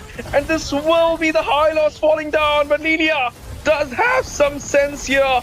Will be taking out, but the lockdown on the base is happening. And One Soul Legacy with an epic comeback. From a deficit to a win.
Miss does not mean you keep making missed calls, man.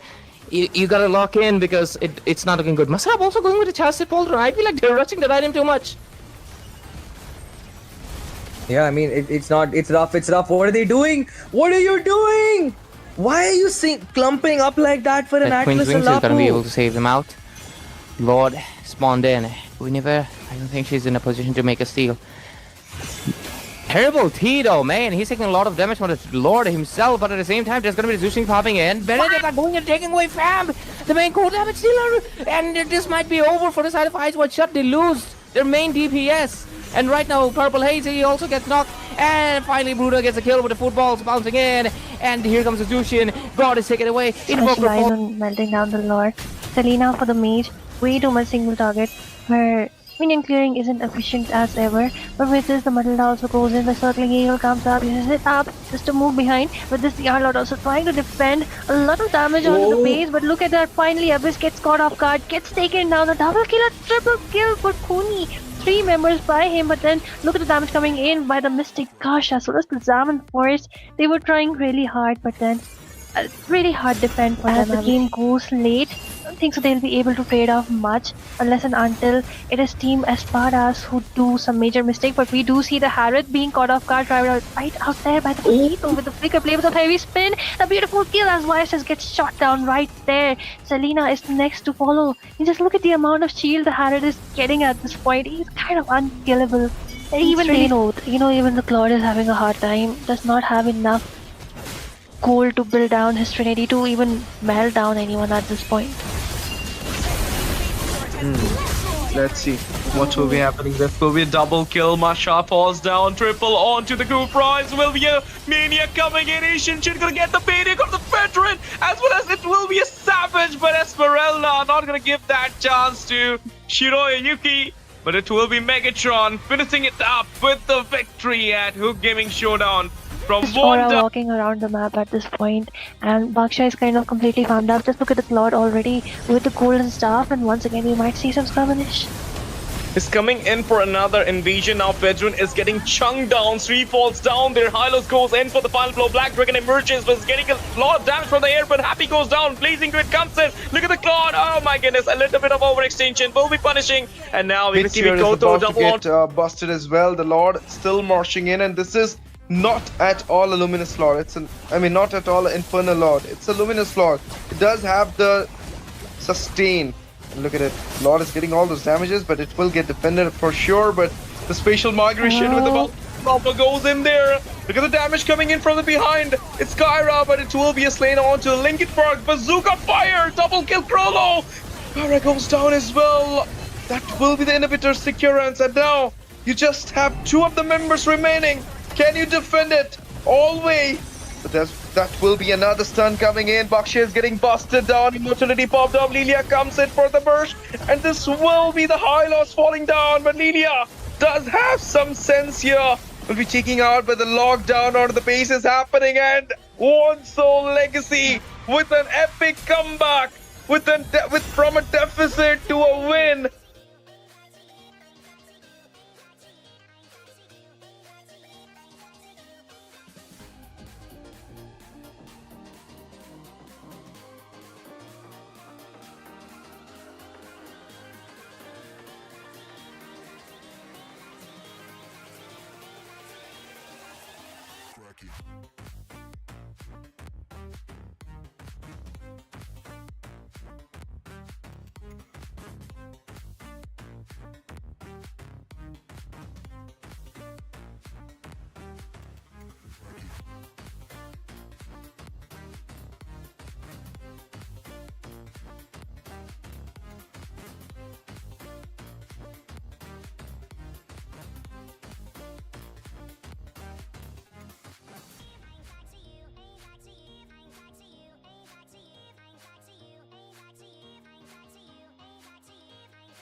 Welcome everyone to lower bracket semi-finals. जी हाँ आपने सही सुना. Lower bracket semi-final, दूसरा lower bracket semi-final actually STES Shadow Esports बनाम team the कर्स. दोनों ही टीमें mythic showdown के हिस्सा थे. दोनों ही टीमें जो है हमने उन्हें स्विस स्टेज पे खेलते हुए देखा. शैडो थोड़ी आगे चली गई, लैंड तक चली गई, लेकिन कर्स ने जो स्विस स्टेज से ही अपना रास्ता रवाना कर दिया था. बट यहाँ पे शैडो ई स्पोर्ट्स जो है उस दिन रात को फोरफिट कर दी थी अपर ब्रैकेट के उस मैच से, जिसके कारण वो सीधा आके यहाँ पर लोअर ब्रैकेट में समा गए और कर्स वो जीतते हुए आ रहे हैं. लेकिन टाइम की पाबंदी गाइस, डिसिप्लिन, ये बहुत ही बड़ा अवार्ड है in the esports scene. अगर आप डिसिप्लिन नहीं हो, अगर आप टाइम से नहीं आते हो, तो आप बहुत कुछ गवा सकते हो. जैसे कि अभी तक कर्स 1 पॉइंट गवा ली है उसके कारण, क्योंकि द टाइम वाज 7:30. 12 मिनट तक वेट किया गया. मैनेजमेंट ने डिसीजन लिया कि 12 मिनट टाइम देने के बाद भी द कर्स के प्लेयर लॉबी में पहुंचने के लिए फेल हुए, जिसके कारण उनके ऊपर अभी 1 पॉइंट डेफिसिट चल रहा है. दैट मींस अगर एक गेम शैडो जीतती है यहाँ पर, then they will clinch the series and they will go into the lower bracket finals. अभी होने वाला है मजा. क्या होने वाला है देखने वाले हम लोग. मैं सीजी रहूंगा कास्टिंग डेक पे. मेरे साथ रहेंगे डीकिंग. डीकिंग कैसे हो आप? जी हाँ, बहुत बढ़िया हूँ. आज जो मैच शुरू होने वाला था 7:30 पे, तो first game I think team जो दी कर्स है वो टाइम पे नहीं आए, तो उनको 1 पॉइंट गंवाना पड़ा. बाकी दूसरे साइड पे जो टीम है टीम शैडोज, उनको रिवार्ड मिला है 1 पॉइंट का, क्योंकि वो टाइम पे आए थे, वो 7:30 पे आए थे. तो आई थिंक ये मेंटेन करना, टाइम मेंटेन करना बहुत ज़्यादा ज़रूरी है, जैसा कि तुमने बोला। तो अभी 1-0 का स्कोर लाइन हम लोग देख सकते हैं, और फर्स्ट पिक इस टाइम पे जो है टीम शैडो ई स्पोर्ट्स को जो है मिलेगा। और बैन की मैं बात करूं, दोनों टीम ने अच्छा खासा बैन इस टाइम पे किया है, एज यूजुअल जो हमें हमेशा देखने को मिलता है कि काय को बैन होता है, फेडरिन बैन हो रहा है, पकीटो बैन होता है, वैसा ही बैन हमें देखने को मिल रहा है। बट आजकल एफटीसी में कहना चाहूंगा कि मथिल्डा जिस भी टीम में जा रहा है ना, वो टीम का थोड़ा बहुत भारी हो रहा है, थोड़ा बहुत नहीं, बहुत ज्यादा विनिंग चांसेस उनको आ रहे हैं। तो आई थिंक मथिल्डा बैन होना कंपलसरी होना चाहिए अभी।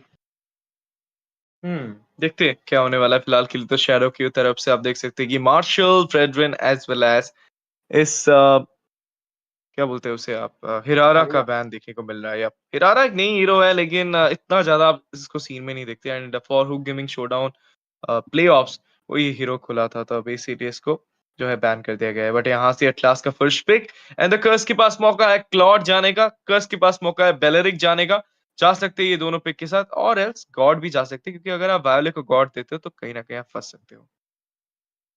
जी हाँ, डेफिनेटली गॉड एक अच्छा पिक आजकल साबित हो रहा है। गॉड बहुत बढ़िया तरीके से मेल्ट कर सकते हैं, गॉड के लिए जा सकते हैं वो लोग डेफिनेटली। बट और भी ऑप्शन बहुत कुछ ओपन है, तो दूसरे ऑप्शंस के लिए भी जा सकते हैं, जैसा कि तुमने कहा बेलरिक, क्लॉड हो गया, इनके लिए भी डेफिनेटली जा सकते हैं। बहुत कुछ ऑप्शन ओपन है, तो देखते हैं यार क्या पिक करते हैं वो, EXP लेन प्रायोरिटाइज करते हैं या फिर मिड लेन क्या पिक करते हैं टीम दी कर्स। और चलिए इसके साथ साथ बाक्शिया को लाया गया है as a utility jungler. I think काय बैन है, फेडरिन बैन है, तो एक और ऑप्शन जो एज अ यूटिलिटी जंगलर बचता है वो है बाक्शिया। और उनके साथ साथ जो है गॉड भी इस टाइम पे पिक कर लिया गया है, तो गॉड डेफिनेटली एक अच्छा पिक होने वाला है।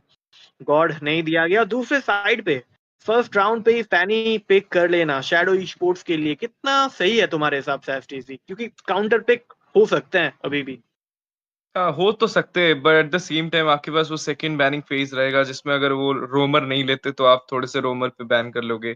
अभी अगर मॉस्को लेते बेस्ट रहेगा, क्योंकि कहीं ना कहीं फैनी को भी काउंटर करेगा, और लेन टू लेन मैचअप में वो क्लॉड के अगेंस्ट भी अच्छा खेला जाएगा। तो इसलिए मैं बोलूंगा मॉस्को के यहाँ पे पिक होना चाहिए। They are not picking the Moskov, तो मॉस्को का 100% चांस है बैन होने का, क्योंकि सेकंड फेज का बैनिंग जो है वो अभी भी बचा हुआ है for the side of team Shadow sports, और वो चाहेंगे कि उनकी फैनी कंफर्ट में खेले।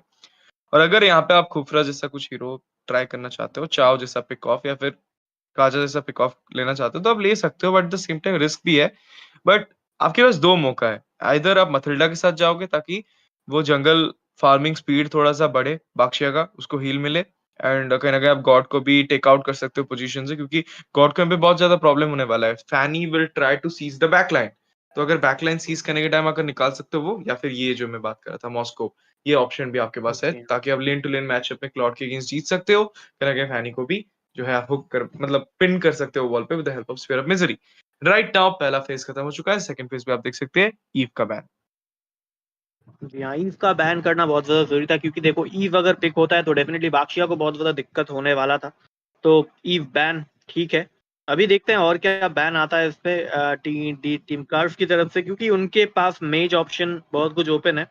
बहुत कुछ मेज बैन कर सकते हैं जो कि कंटिन्यूअस डैमेज देते रहते हैं। किमी बैन डेफिनेटली आ सकता है, मुझे लग रहा है कि किमी बैन करना चाहिए, क्योंकि शैडो स्पोर्ट किमी के साथ भी जा सकते हैं, क्योंकि मेज पे कभी भी बचा हुआ है उनका। तो देखते हैं यार क्या बैन करते हैं। बाकी जैसा कि कह रहे थे कि काजा बैन डेफिनेटली हो सकता है, मॉस्कॉप पिक नहीं हुआ तो बैन हो गया, बट अभी जो है मॉस्कॉप को पिक कर लिया गया है। तो हाँ, काजा का ऑप्शन भी अभी भी खुला हुआ है, काजा मथल्डा दोनों का ऑप्शन ही खुला हुआ है, तो जा सकते हैं वो इसके साथ। मथल्डा भी सही चलेगा, काजा भी सही चलेगा फैनी के लिए खास करके। बट इस टाइम पे जो है आर्लॉट को उड़ाया गया है, क्योंकि EXP लेन भी एसटीसी जो कि पिक नहीं हुआ है टीम शैडो स्पोर्ट्स की तरफ से। तो और चलिए काजा की बात कर रहे थे हम दोनों, और काजा को इस टाइम पे जो है बैन लिस्ट पे डाला गया है। डेफिनेटली आपको पता है कि फैनी का सबसे बड़ा काउंटर एक पिक ऑफ होता है, एंड काजा से अच्छा पिक ऑफ यहाँ पे कुछ है नहीं। अगर आप चाहो जाते भी हो तो स्टार्टिंग में थोड़े से आप स्क्विशी नजर आओगे, स्टिल चाहो एक यहाँ पे प्रॉमिसिंग पिक हो सकता है। सो डू फ्रैंको, कुछ पॉकेट पिक्स कभी कभार काम देते हैं फैनी के अगेंस्ट, मैंने देखा भी है खुद, इसको एग्जीक्यूट भी किया है अपने रोमर के साथ।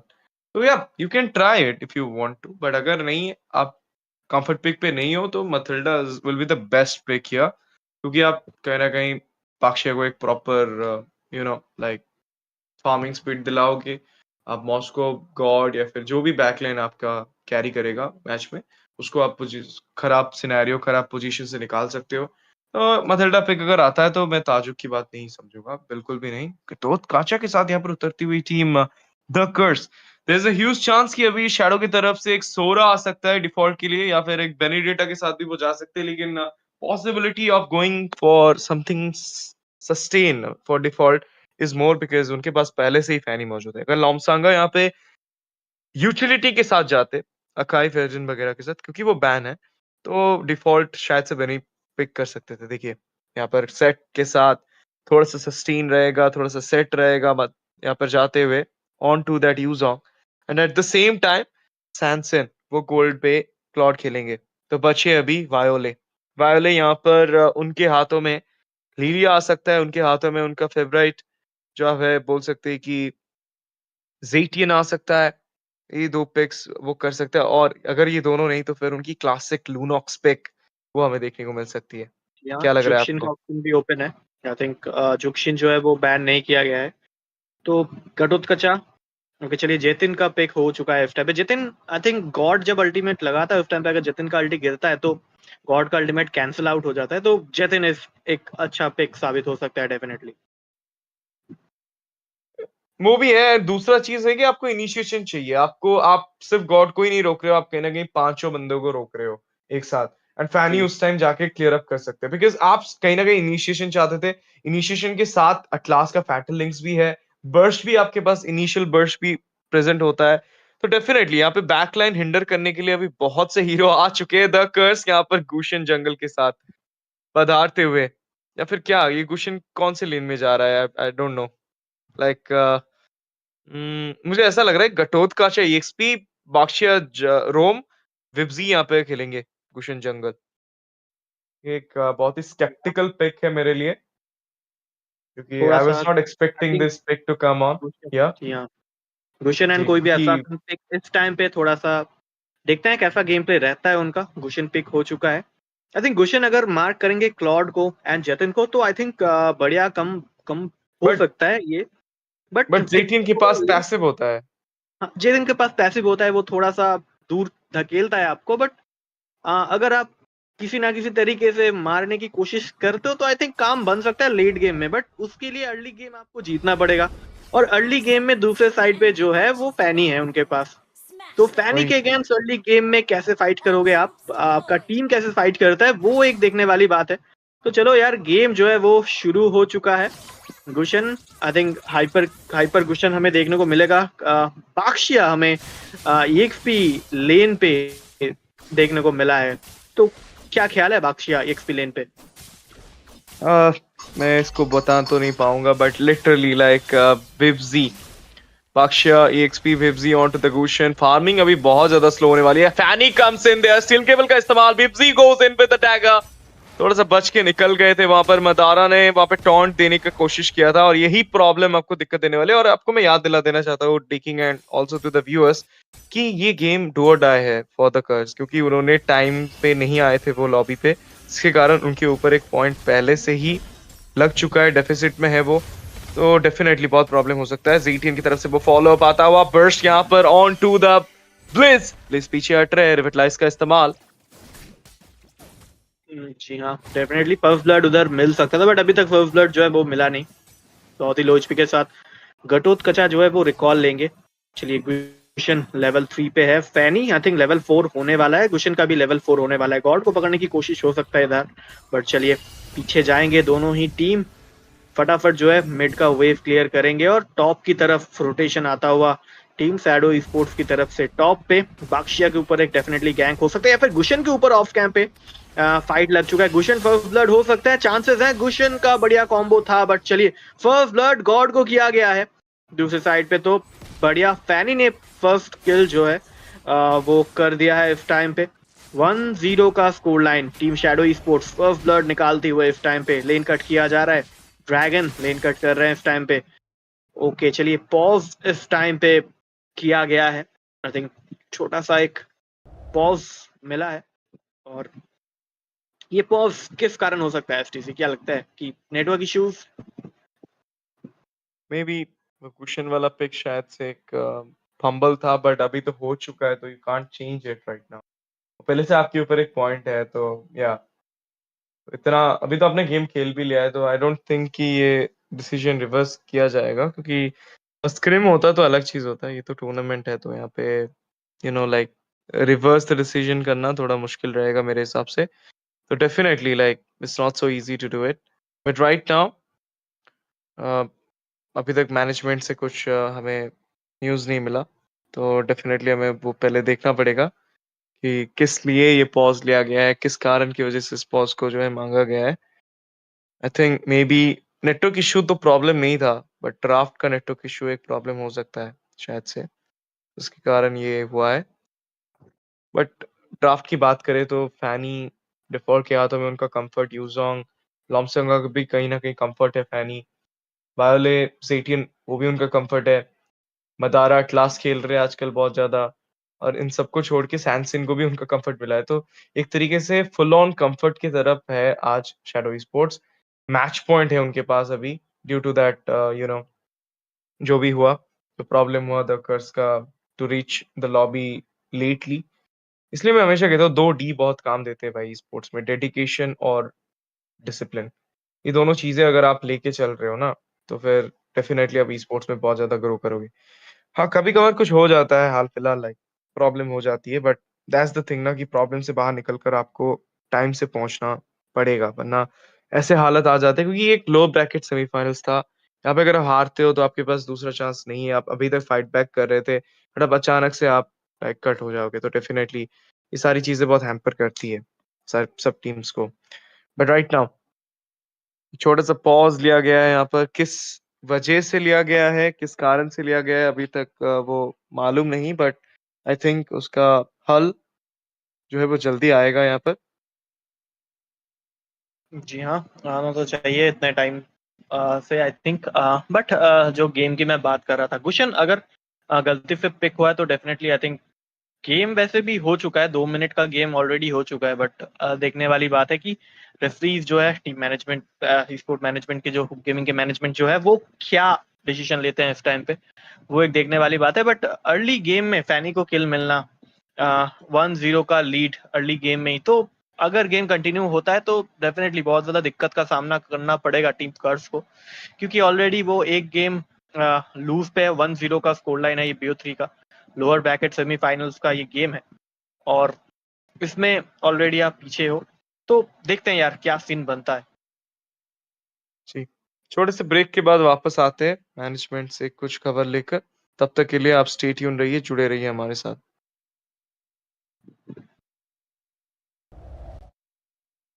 Does not mean you keep making missed calls, man. You gotta lock in because it's not looking good. Masrab also going with a chassis folder. I feel like they're rushing the item too much. Yeah, I mean, it's not, it's rough, What are they doing? What are you doing? Why are you clumping up like that for an That Queen's Atlas and Wings is gonna be able Lapu? to save them out. Lord spawned in. I don't think she's in a position to make a steal.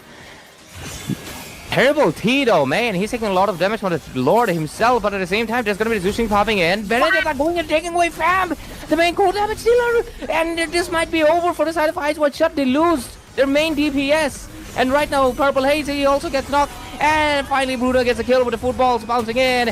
And here comes the Zushin. God is taken away. Specialize on melting down the Lord. Selena for the mage. Way too much single target. Her minion clearing isn't efficient as ever. But with this, the Matilda also goes in. The circling eagle comes up, uses it up just to move behind. But this Yarlord also trying to defend. A lot of damage onto the base. But look at that. Finally, Abyss gets caught off guard. Gets taken down. The double kill, a triple kill for Kuni. 3 members by him, but then look at the damage coming in by the Mystic. Gosh, as well as the Zaman Force. They were trying really hard, but then really hard defend for them. As the game goes late, I don't think so they'll be able to trade off much unless and until it is Team Espadas who do some major mistake. But we do see the Harith being caught off guard right out there by the Potato with the flicker play with a heavy spin. A beautiful kill as YSS gets shot down right there. Selena is next to follow. And just look at the amount of shield the Harith is getting at this point. He's kind of unkillable. Even they know, even the Claude is having a hard time. Does not have enough gold to build down his Trinity to even melt down anyone at this point. Let's see what will be happening. This will be a double kill. Masha falls down. Triple onto the coup prize. Will be a Mania coming in. Asian Chin gonna get the payday of the veteran, as well as it will be a savage. But Esmeralda not gonna give that chance to Shiroya Yuki. But it will be Megatron finishing it up with the victory at Hook Gaming Showdown. From Just Aura one down. walking around the map at this point, and Baksha is kind of completely farmed up. Just look at the Claude already with the golden staff, and once again you might see some skirmish. Is coming in for another invasion. Now Bedouin is getting chunked down. 3 falls down. Their Hylos goes in for the final blow. Black Dragon emerges, but is getting a lot of damage from the air, but Happy goes down. Blazing Grid comes in. Look at the Claude. Oh my goodness. A little bit of overextension will be punishing. And now we see Mid-tier is Goto about to double on. get busted as well. The Lord still marching in, and this is not at all a Luminous Lord. It's not at all an Infernal Lord. It's a Luminous Lord. It does have the sustain. Look at it. Lord is getting all those damages, but it will get defended for sure. But the spatial migration with the Proper goes in there. Look at the damage coming in from the behind. It's Kyra, but it will be a slain onto Linkin Park. Bazooka fire. Double kill Krolo. Kyra goes down as well. That will be the inhibitor securance. And now you just have 2 of the members remaining. Can you defend it all way? But that will be another stun coming in. Baksha is getting busted down. Immortality popped up. Lilia comes in for the burst. And this will be the high loss falling down. But Lilia does have some sense here. Will be taking out, but the lockdown on the base is happening. And One Soul Legacy with an epic comeback. From a deficit to a win.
वापस आ चुके हैं हम match के अंदर। Shadow esports 1-0 से आगे। The कर्स अभी deficit पे चलती हुई, क्या होने वाला है देखते हैं। यहाँ पर टर्टल ली जा रही है शैडो esports की तरफ से। डीकिंग भाई बस प्रॉब्लम, थोड़ा सा दिक्कत, उसके बाद हम वापसी कर चुके हैं। गुशन यहाँ पर आगे बढ़ते हुए ब्लीजिंग ड्यूट का इस्तेमाल सांसन की तरफ से टर्टल सिक्योर करेंगे लॉन्ग सांग का।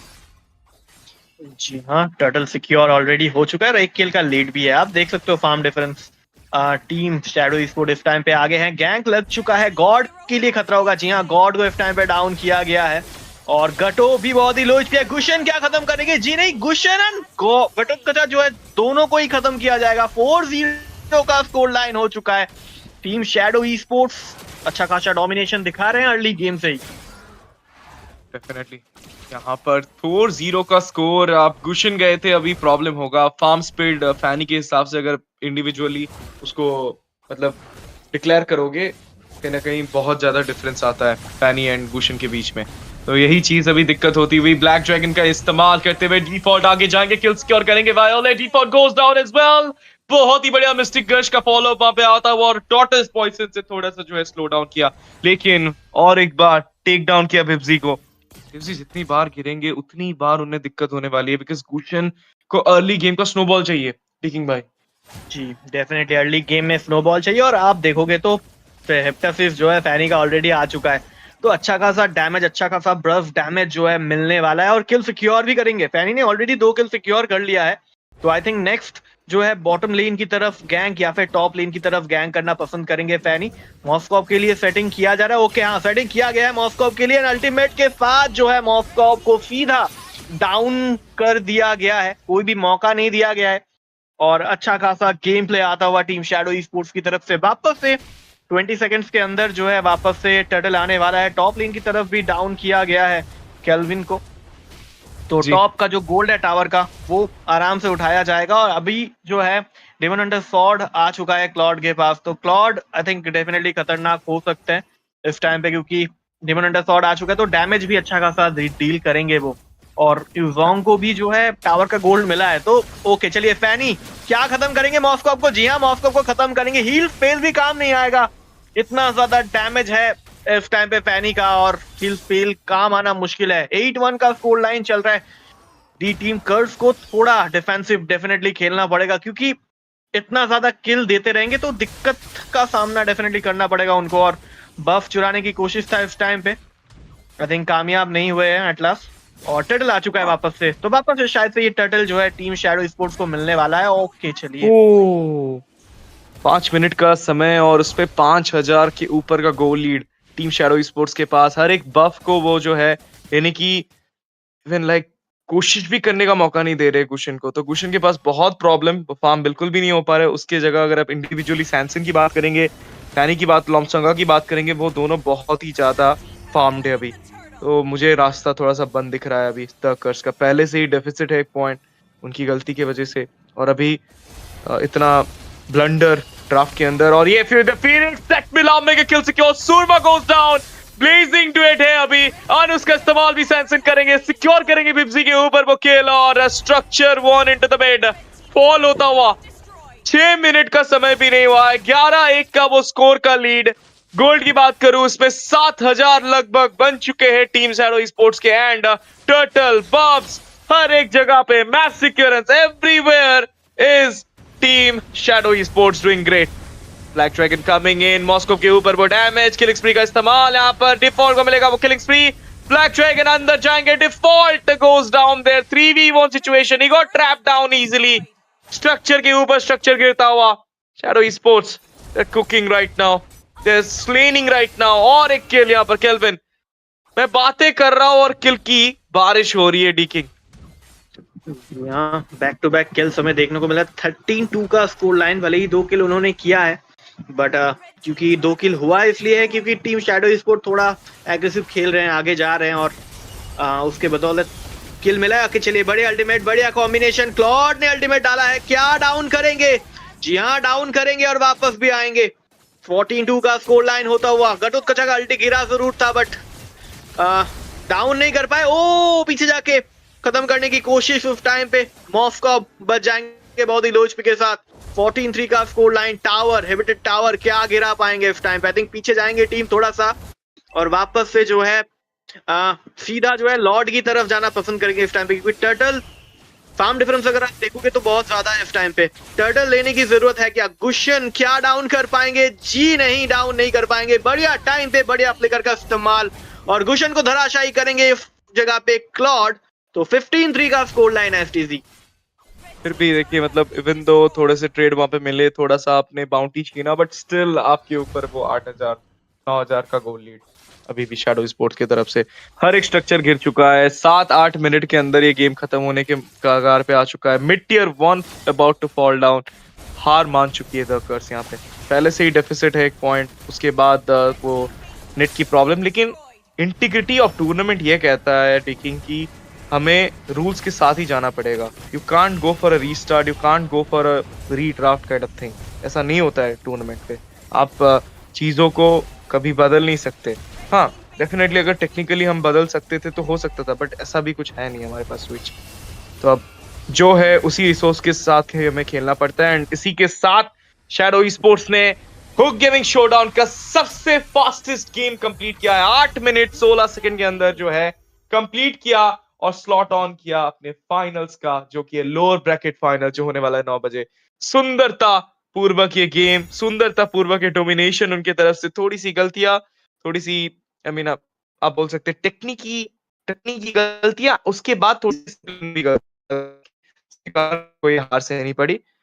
Well played team the Curse, I hope कि आप बाद में किसी टूर्नामेंट में शाइन करोगे। लेकिन congratulation Shadow sports to get on to the mark. D King भाई कुछ बोलना चाहेंगे? जी हाँ डेफिनेटली, जो तुमने कहा कि डेडिकेशन बहुत ज़्यादा मैटर करता है, और उसके साथ साथ जो है टाइम पे आना भी बहुत ज़्यादा मैटर करता है। तो जी हाँ, अभी ये फर्स्ट गेम होता, टाइम पे आते तो डेफिनेटली आपको एक और मौका मिलता, बट क्योंकि फर्स्ट गेम आप लूज कर चुके हो तो सेकंड गेम में जो है टीम शैडो स्पोर्ट भी जीतती है और 2-0 स्कोर लाइन के साथ ये गेम यहीं पे खत्म होता है। तब तक के लिए मैं और एफटीजी लेंगे एक छोटा सा ब्रेक और आएंगे नेक्स्ट गेम में आपके साथ। Definitely at the hook gaming showdown, कहीं मत जाइए, स्टे ट्यून रहिए क्योंकि लास्ट में होने वाला है give away. Does not mean you keep making missed calls, man. You gotta lock in because it's not looking good. Masab also going with a chassis Polder. I feel like they're rushing the item too much. Yeah, I mean, it's not, it's rough, it's rough. What are they doing? What are you doing? Why are you clumping up like that for an That Queen's Atlas and Wings is gonna be able Lapu? to save him out. Lord spawned in. Guinevere, I don't think she's in a position to make a steal. Terrible Tito, man. He's taking a lot of damage from the Lord himself, but at the same time, there's gonna be the Zeusing popping in. Benedict are going and taking away Fab, the main core damage dealer, and this might be over for the side of Ice Watch Shut. They lose their main DPS. And right now, Purple Haze, he also gets knocked. And finally, Bruno gets a kill with the footballs bouncing in. And here comes the Zushin. God is taken away. Specialize on melting down the Lord. Selena for the mage, way too much single target. Her minion clearing isn't efficient as ever, but with this the Matilda also goes in, the circling eagle comes up, uses it up just to move behind. With this the Arlord also trying to defend, a lot of damage onto the base, but look at that, finally Abyss gets caught off guard, gets taken down, a double kill, a triple kill for Kuni.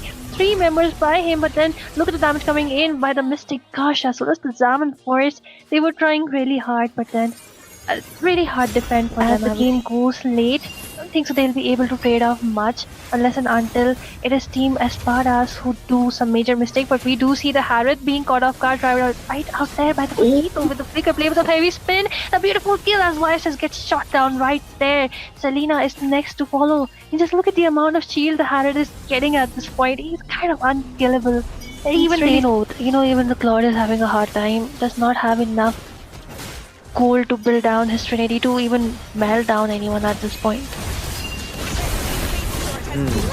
Let's see what will be happening. This will be a double kill. Masha falls down, triple onto the coup prize. Will be a Mania coming in. Asian Shin gonna get the payday of the veteran, as well as it will be a savage, but Esmeralda not gonna give that chance to Shiroya Yuki.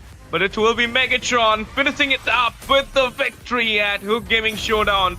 From Just Aura walking around the map at this point, and Baksha is kind of completely farmed up. Just look at the Claude already with the golden staff, and once again we might see some skirmish.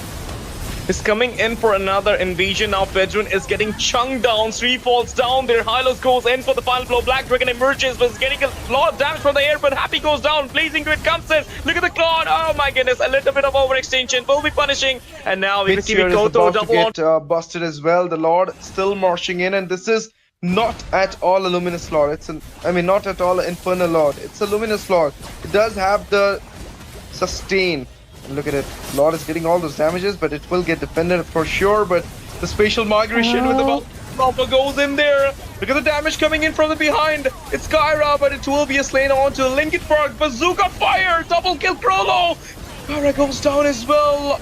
That will be the inhibitor securance. And now you just have 2 of the members remaining. Can you defend it? Always. But that will be another stun coming in. Baksha is getting busted down. Immortality popped up. Lilia comes in for the burst. And this will be the high loss falling down. But Lilia does have some sense here. Will be taking out, but the lockdown on the base is happening. And One Soul Legacy with an epic comeback. From a deficit to a win.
You miss does not mean you keep making missed calls, man.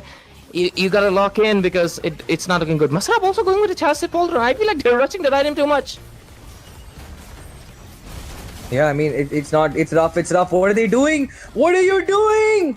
Why are you clumping up like that for an That Queen's Atlas Wings is gonna be able Alapu? to save him out. Lord spawned in. Guinevere, I don't think she's in a position to make a steal.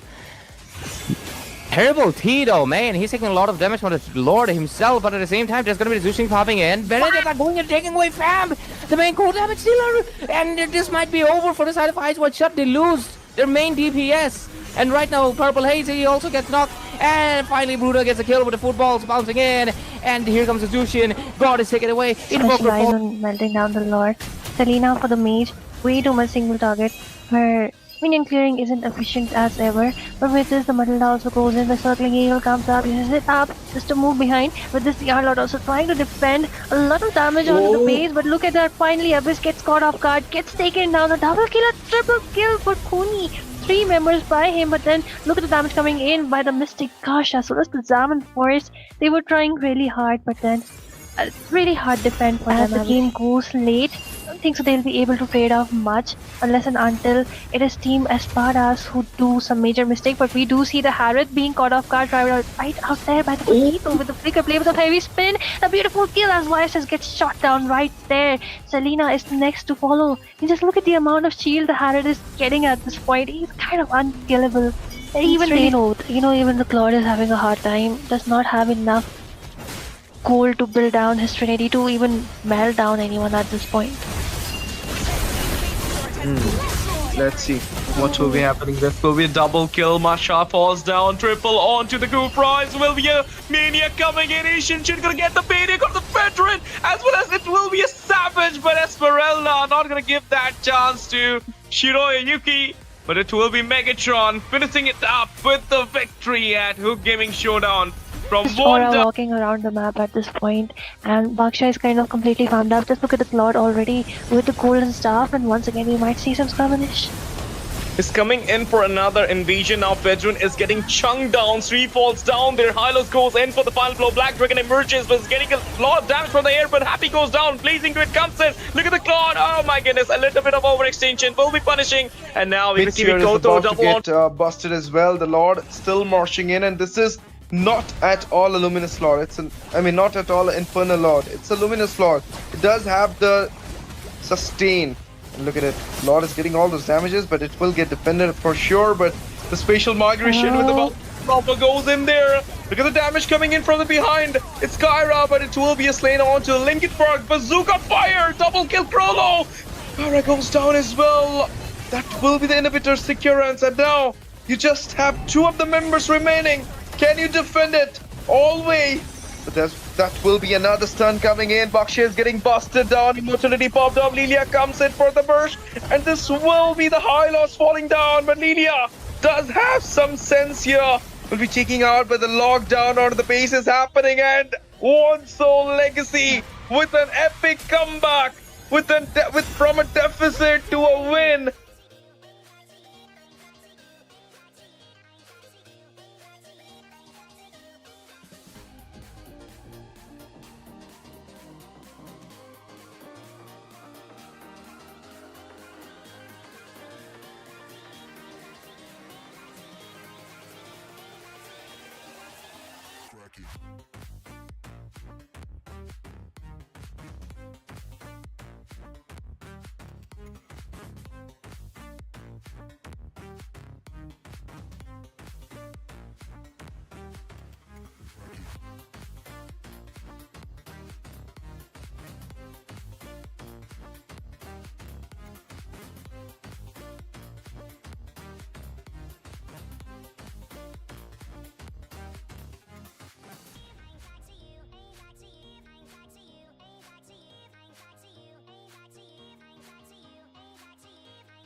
You miss does not mean you keep making missed calls, man.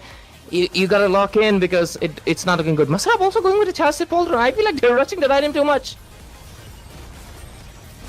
Yeah, I mean, it's not, it's rough, it's rough. What are they doing? What are you doing? Why are you clumping up like that for an That Queen's Atlas Wings is gonna be able Alapu? to save them out. Lord spawned in. I don't think she's in a position to make a steal. Terrible Tito, man. He's taking a lot of damage from the Lord himself, but at the same time, there's gonna be the Zushing popping in. Benedict going and taking away Fam, the main core damage dealer. And this might be over for the side of Ice White Shut. They lose their main DPS. And right now, Purple Hazy also gets knocked. And finally, Bruda gets a kill with the footballs bouncing in. And here comes the Zushin. God is taken away. Specialize on melting down the Lord. Selena for the mage. Way too much single target. Her minion clearing isn't efficient as ever. But with this, the Matilda also goes in. The circling eagle comes up, uses it up just to move behind. With this, the Arlord also trying to defend. A lot of damage onto the base. But look at that. Finally, Abyss gets caught off guard. Gets taken down. A double kill, a triple kill for Kuni.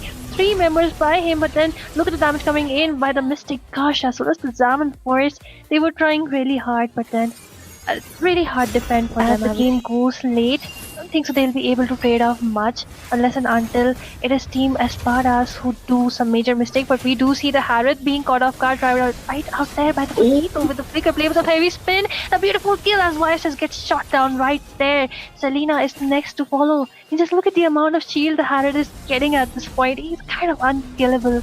Even even the Claude is having a hard time. Does not have enough gold to build down his Trinity to even melt down anyone at this point.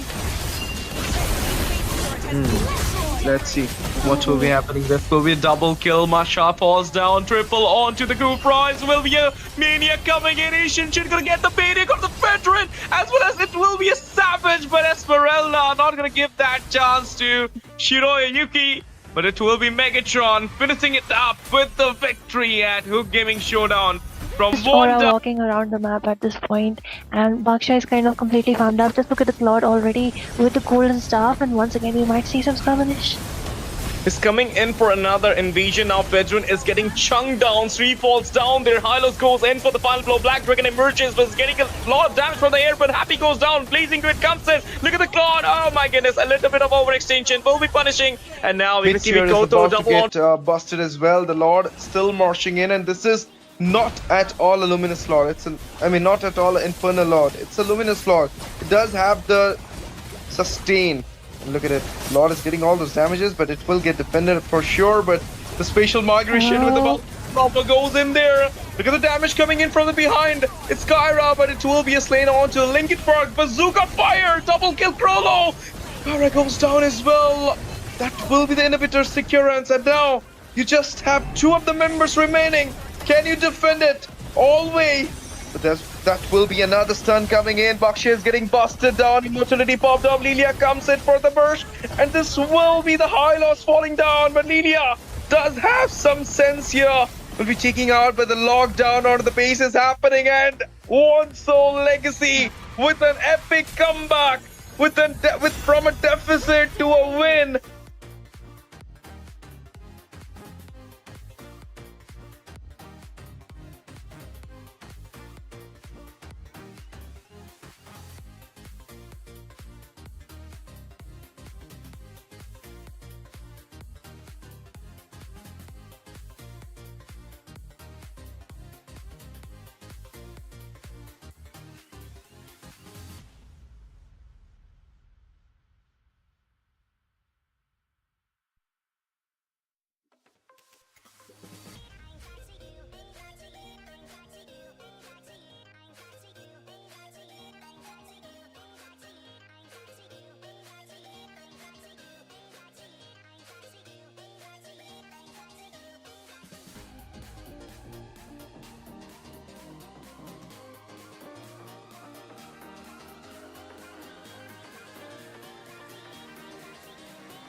Miss does not mean you keep making missed calls, man.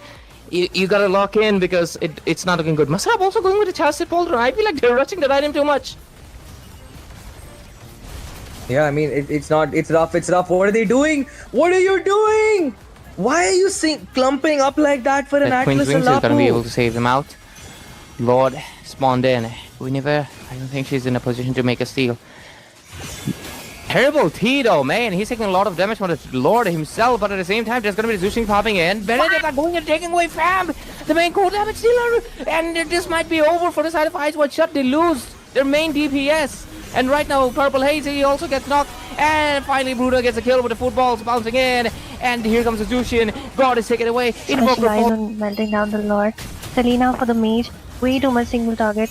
Her minion clearing isn't efficient as ever, but with this the Matilda also goes in, the circling eagle comes up, uses it up just to move behind. With this the Arlord also trying to defend, a lot of damage onto the base, but look at that, finally Abyss gets caught off guard, gets taken down, a double kill, a triple kill for Kuni. 3 members by him, but then look at the damage coming in by the Mystic. Gosh, as well as the Zaman Force, they were trying really hard, but then really hard defend for them. As the game goes late, I don't think so they'll be able to trade off much unless and until it is Team Espadas who do some major mistake. But we do see the Harith being caught off guard right out there by the Potato with the flicker play with a heavy spin. A beautiful kill as YSS gets shot down right there. Selena is the next to follow. And just look at the amount of shield the Harith is getting at this point. He's kind of unkillable. Even really even the Claude is having a hard time. Does not have enough gold to build down his Trinity to even melt down anyone at this point. Let's see what will be happening. This will be a double kill. Masha falls down, triple onto the Goof Rise. Will be a Mania coming in. Ishinshin gonna get the baiting of the veteran, as well as it will be a Savage, but Esmeralda not gonna give that chance to Shiroya Yuki. But it will be Megatron finishing it up with the victory at Hook Gaming Showdown. From Just Aura one walking around the map at this point, and Baksha is kind of completely farmed up. Just look at the Claude already with the golden staff, and once again we might see some skirmish. Is coming in for another invasion. Now Vedran is getting chunked down. 3 falls down there. Hylos goes in for the final blow. Black Dragon emerges, but is getting a lot of damage from the air, but Happy goes down. Blazing Grid comes in. Look at the Claude. Oh my goodness. A little bit of overextension. Will be punishing. And now we Bit see here is Koto about to double on. get busted as well. The Lord still marching in, and this is not at all a Luminous Lord. It's not at all an Infernal Lord. It's a Luminous Lord. It does have the sustain. And look at it. Lord is getting all those damages, but it will get defended for sure. But the spatial migration with the Alpha goes in there. Look at the damage coming in from the behind. It's Kyra, but it will be a slain onto Lincoln Park. Bazooka fire. Double kill Prolo. Kyra goes down as well. That will be the inhibitor securance. And now you just have 2 of the members remaining. Can you defend it all the way? But that will be another stun coming in. Baksha is getting busted down. Immortality popped up. Lilia comes in for the burst. And this will be the high loss falling down. But Lilia does have some sense here. Will be taking out, but the lockdown on the base is happening. And One Soul Legacy with an epic comeback. From a deficit to a win.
Miss does not mean you keep making missed calls, man. Welcome back, ladies and gentlemen. And here we are at the lower bracket semi-finale. This is the time where one of the teams will be falling and one of the teams will be qualifying for the finale. We will get to know who's going to be our first finalist. Looks like it is going to be the today's teams are going to be Valiant. Not Valiant Gold, sorry.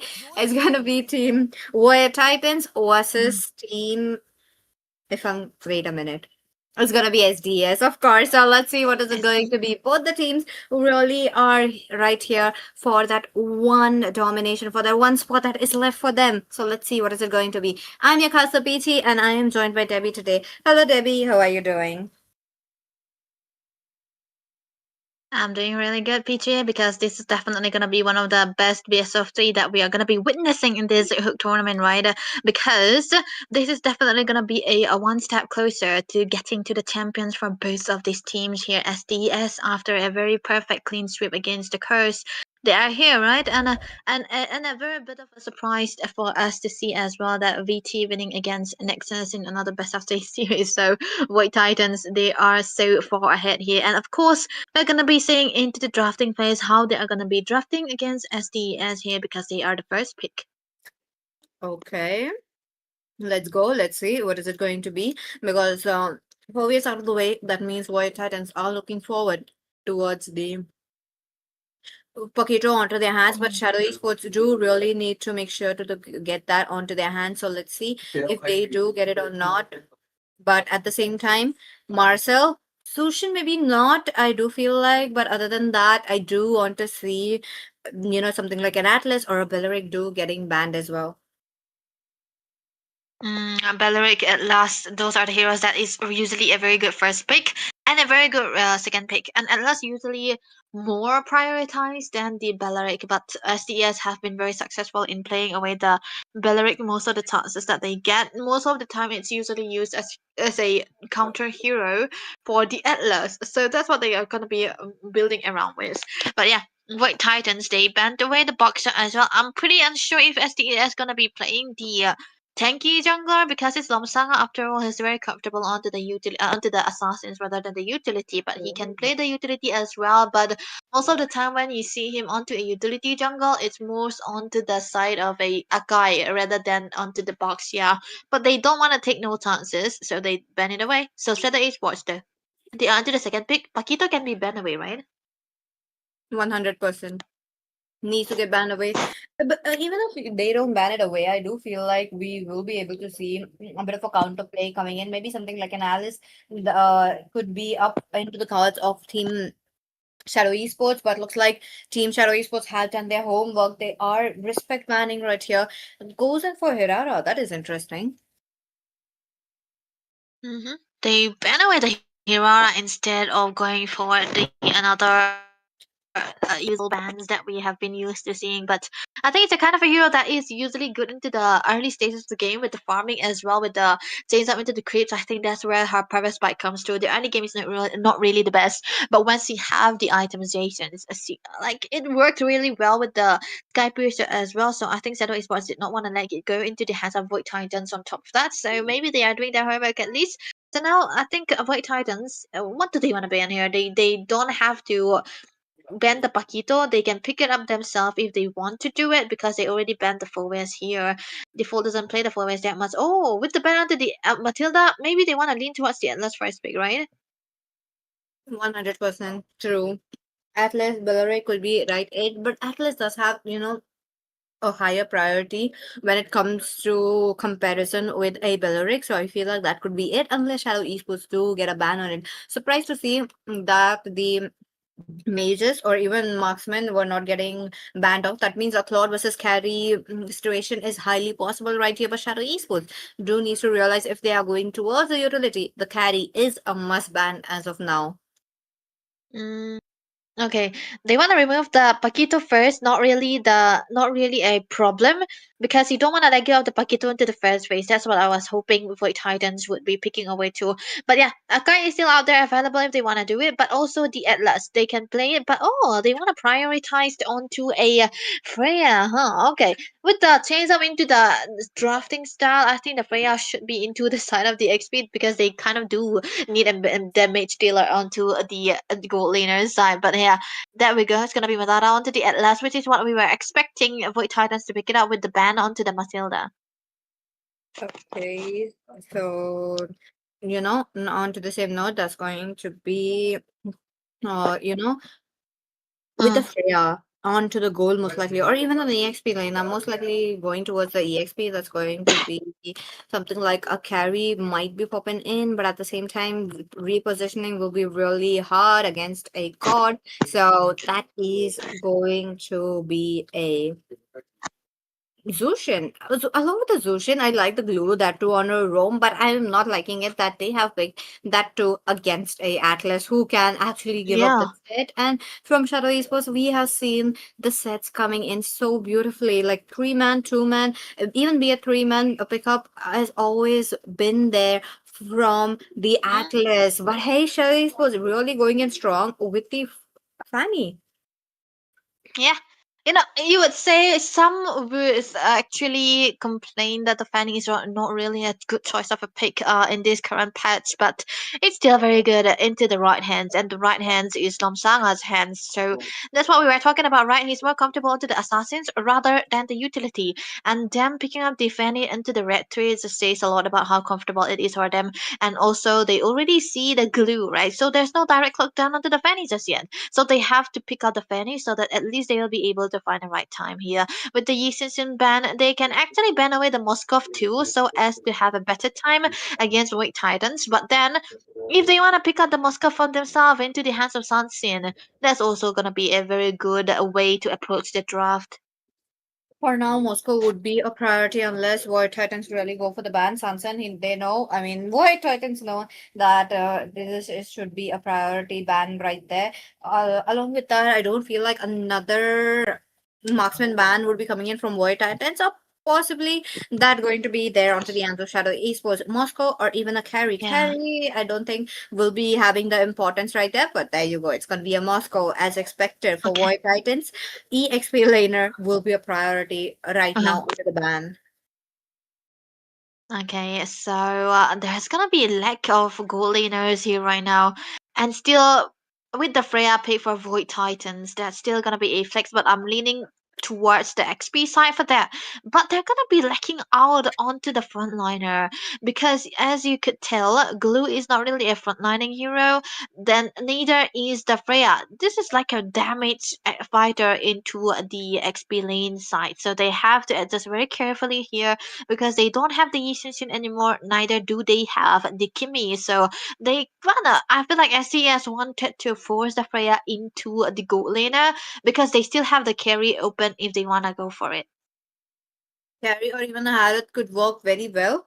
And it will be Hanzo Sansen. Mhm. We have seen a Harrod being such a good hero. So I do feel like Team SDES might just dive into something like that. So let's see if that's going to be coming in as a pick or not. But Shadow Esports, what are they going to go for? EXP lineup could be it, but there you go. And Harrod. Oh.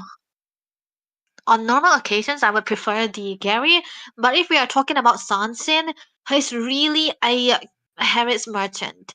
And that's the combination that you want to go for. A bit of a fighter burst, I mean, a physical burst into the jungle, so that you can have a magic burst into the gold lane here. And I think this is what they want to adjust around with, meaning that default might actually go for a bit of a physical hero that can be arranged now because they have equal amount of magic and physical already. So if we pick out the physical onto the hero onto the physical side, that will be a very, very good answer to that as well.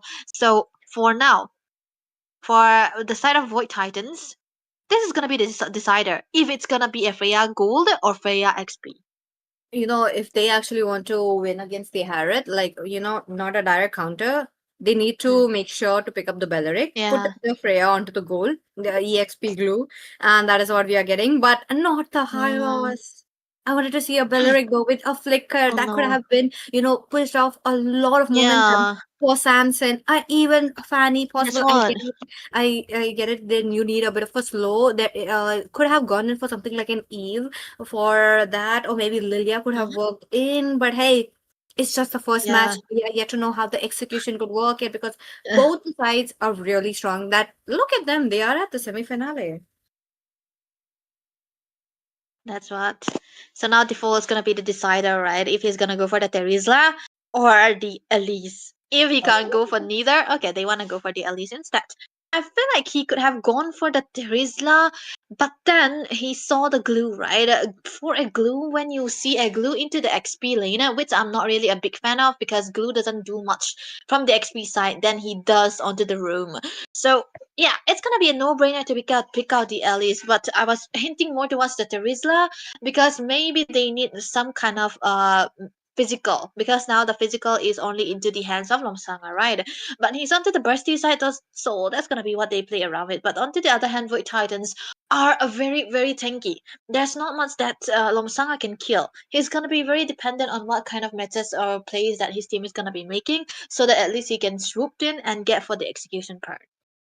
That's true. Shadow Esports really are tanky enough with a frontliner as well as an Alice who could be possibly dealing a lot of damage so that the Fanny could just whoop it for the crumbs and vice versa as well. So let's see what is it going to be. This is the first match, ladies and gentlemen. You guys are witnessing, and let's see if it's going to be Team VT or Team SDES qualify for the finale. I'm your caster PT and I'm joined by Debbie. So let's go, Debbie.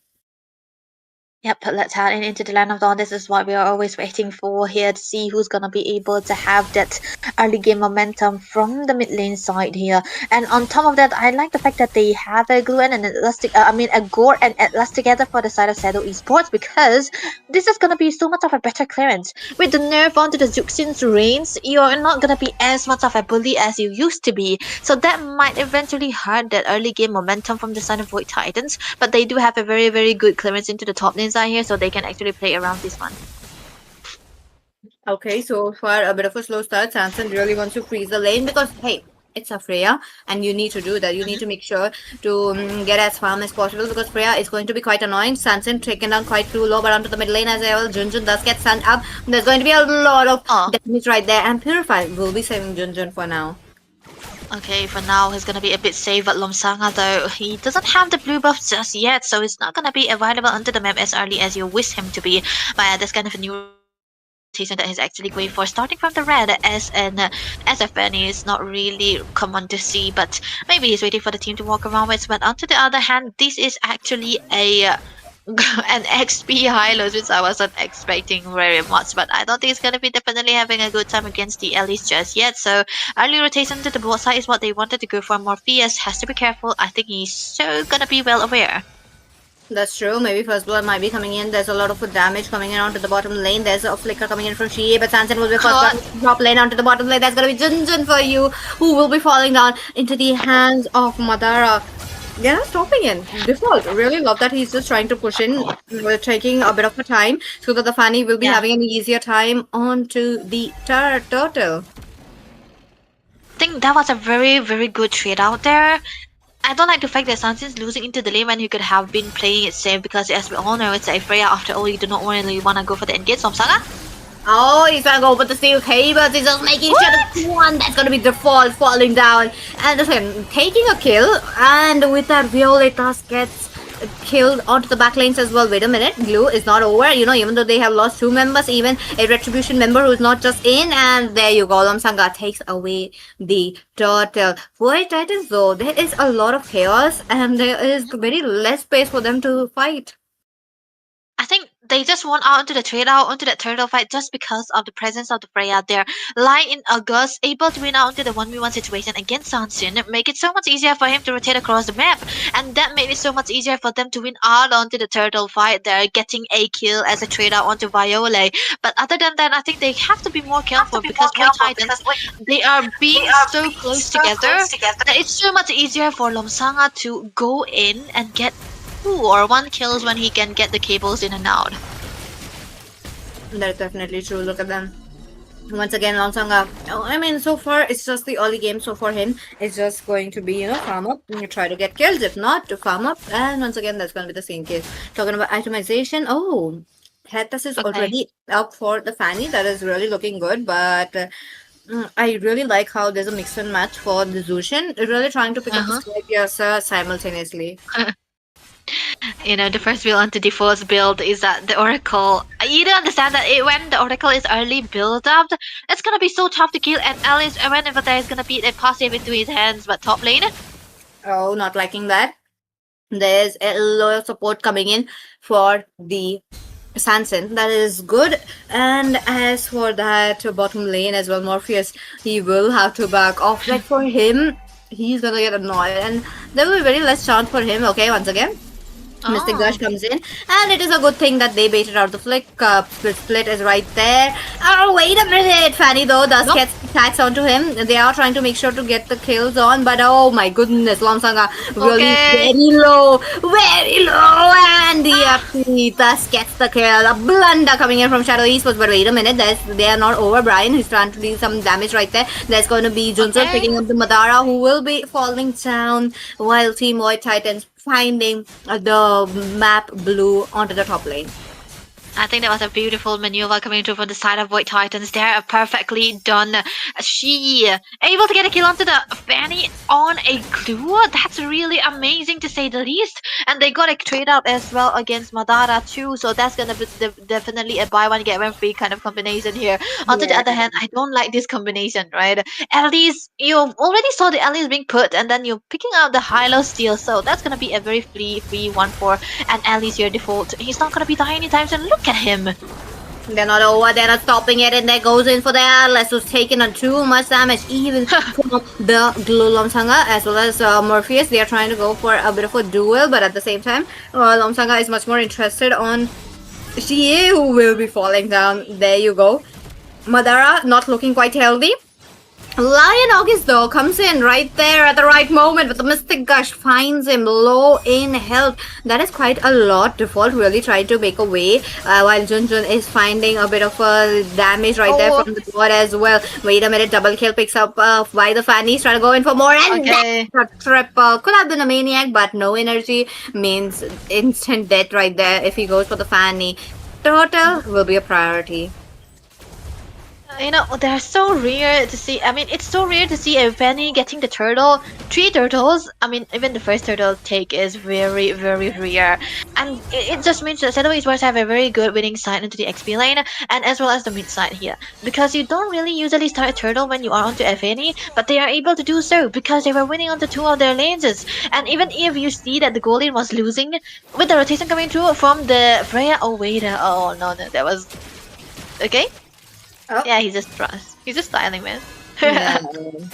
Like, you know, I get the idea of default picking up the Alice. Like, he's able to do 1v2 or even 3v1. He's just not playing it quite aggressively, just enough so that, you know, the teammates will be having. But Madara goes to this beautiful fatal lane. Mystic finds Brian to the dead corner, and he will be out of the way. The same goes for Shie as well. Harry this time around finds a lot of kill right there. A bit of a stun coming in from the Alice, who is still tagging out too much. Madara as well. Look at that. Lion August jumps in with the Valkyrie to Sun. This is the time for the Fanny to do something. Fanny goes in for the backlights, gets Morpheus, looking for more, gets another, but Junjun does get a kill, and Sansin with that bad, you know, basic attacks as well. Crazy enough, Madara does pick up a purple buff as well. That's going to be bad.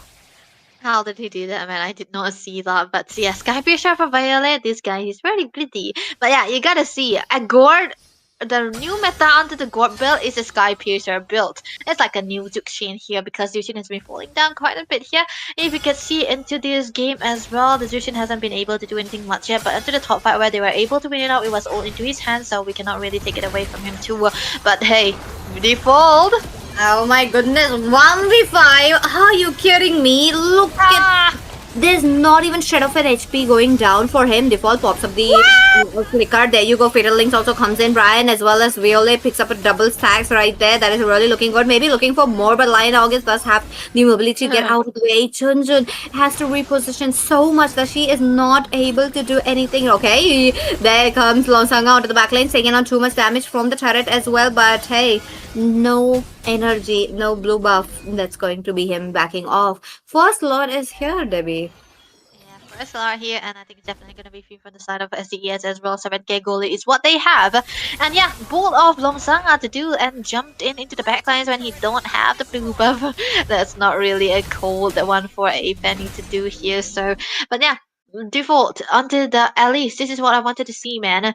You know, usually when you see an Alias, what you want to do is counter it with a different hero that is very mobile, that you won't have to go in a 1v1 situation against it. But they haven't been picking up the hero that can counter the Alias, right? It's not really a counter. They're gonna pick up the fast-moving hero that can actually be able to avoid all of those. But, well, Fanny?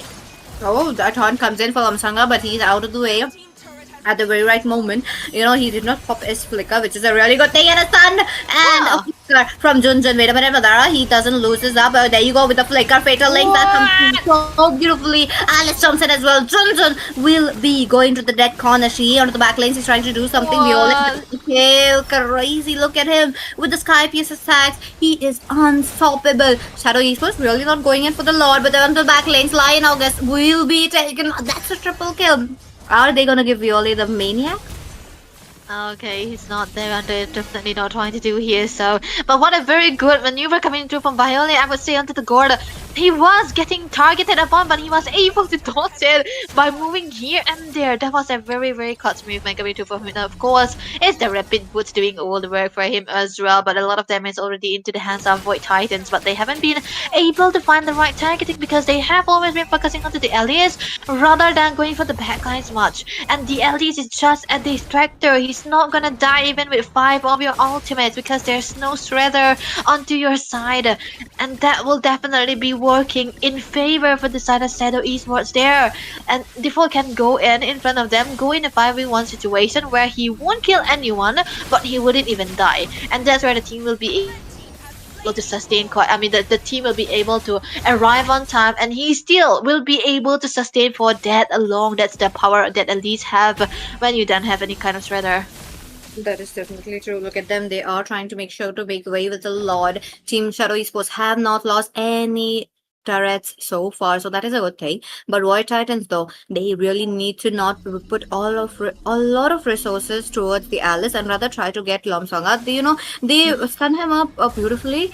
They get the damage onto him because every single time Lomsonga gets out of the way, he has very low. But Violet pops up his Mystic Gush quite early on onto the backlines. That's gonna be she for you. And Madara is just a few seconds away from the flicker. Ginger! And my goodness, what a damage coming in from the Fanny. She's trying to go in for more, and that's gonna be a godlike for Viola. Viola is definitely gonna get the MVP right here. The fight is not stopped up. Violet for double kill. Brian also falls out, and that's a wipeout. One Lord, one Crystal, and Shadow Esports takes up the first victory. A bit of a messy situation here and there, but Seto Esports very, very well done onto the later part of the game where they were able to fight after the turret takes. That was amazing with 2 turtles already into the hands of Lomsanga. That is a Fanny, by the way. He's always going to be having the kills and he's always going to be able to dive into the backlines because a guard is already dealing so much of a damage, and Madara is always trying to dive in and get a good set because you already know that the Violet onto the guard was able to have those amount of damage. And of course, we could see Lion August is trying so hard to find that moment where he can or may be able to get some pick off here and there, but he's not given that chance, and that's kind of weird for him because it's a Freya after all, and the team would have to be playing around him, but they weren't, and that's gonna be the problem that Void Titans have, and SDS abuse that to their full potential. Definitely. And before we go to the second match, I do believe we know at least one band that's going to come in. The Fanny. The Respect band will definitely be there. That's what respect by Ante the Fanny. I think in this game in particular, I feel like the Fanny wasn't that much of a problem because not that it was bad, it was that Elise was more of a problem than the Fanny. That's what I was thinking because there's so many tankiness coming through from the side of Void Titans, but we all know that because they were picking all tanks. But there's slightly one problem. They were picking tanks so that they wouldn't get killed or one shot by the Fanny. That's what they were achieving. But then there comes the Alice who does really, really well against tanky frontliners, and you put the glue in her passive, and that's where she's gonna be getting all the regen for free, and that's what they were playing around with. And only when they allow, that's where the Fanny comes through. So that's how the important Fanny was for that game as well. But Elise was more of a problem creator. So I feel Void Titans, even when they banned the Fanny, they have to have met respect for the Elise again. They shouldn't pick heroes that will be good for Elise. That is true. That is definitely true. So let's see what they will be going. And since we will be diving into the next match, there you go. This is going to be a interesting match because Shadow Esports are on to the blue side. That means they will be trying to give default the Paquito possibly. Hmm. If they get the Paquito, it's gonna be very, very different kind of game style we have seen them before. So I think Shadow Esports would wanna go for the Paquito now. So like you said, they wouldn't be banning it, but Void Titans must ban the Paquito. But Shadow Esports will be banning away the Marcel. They don't play the Marcel very much from what I've seen. They have always been banning it, even they are onto the first pick or the second pick. But yeah, Baxter always have to go because they don't play the utility that much. Void Titans very understanding. They banned away the Paquito. Interesting. That is really looking quite good. But at the same time, I do feel like Shadow Esports going off with the Hirara is just a respect band, and the same goes for Void Titans, who have done the God, the Paquito, and the Fanny. That is respect band, like 70% respect band, 30% onto the meta. Shadow Esports, they're Yeah. going in for a Fredrin. That is interesting. Not a Suyu, Okay. not a Oh, Ling. like you said, not a Suyo. Very interesting, right? That's like one of the best hero for Lomsang out there. Maybe they want to play the Benedetta here into the hands of default. So that should be another answer to that question. But yeah, Matilda and a soft counter, a very direct counter for the Adrin is gonna be the Akai. If they want the Akai, they can actually play it. So that's what they want to go for here right now. So if they pick it up, it's gonna be very good. But then Shadow Esports can directly pick onto the Valentina as well, so they have to be very mindful about that too. That is true. Let's see, what is it going to be? A peg White Titans pick up onto a Matilda. That means it's going to be a tank jungle onto their hands, or maybe something onto the tanky sides onto the fighter as well. So I do want to see them pick Uh, up the Eve for themselves. Eve to a oh. Sadness combo could be really fatal, and Shadow Esports committing for a carry. I think I like the carry here actually instead of the Claude because it is a Foveus, right? And against a Foveus, what is the best hero to use it against? It's the Shredder, so that you don't have the perfect amount to go for the sustain. You burst him down before he can go for the unlimited Infernal Pursuit, and that's what they want to go for here. Very good response right now. But it's gonna be a very good time to pick away the Valentina here just because of the at last. But then again, if they want to go for a bit up onto the damages side, yeah, okay, they still want to go for the counter of a Fredrin. I don't know. I don't really like the Atlas, but then again, it still can do really well against the. I mean, the Valier. It still can do well against the Atlas, but there will be no one to target the carry. That's true. Now they do need something to melt down the carry as quickly as possible. So let's see if that's going to come in or not. Other than that, I really like how there is a lead just enough trying to, make sure to have the crowd control right there and the melting possibilities with the fireboy as well. Now, once again, you jumps it onto the Uh huh. ban section, really looking good. That is all for default, but since the jungler options are less, Shadow Esports still not taking chances.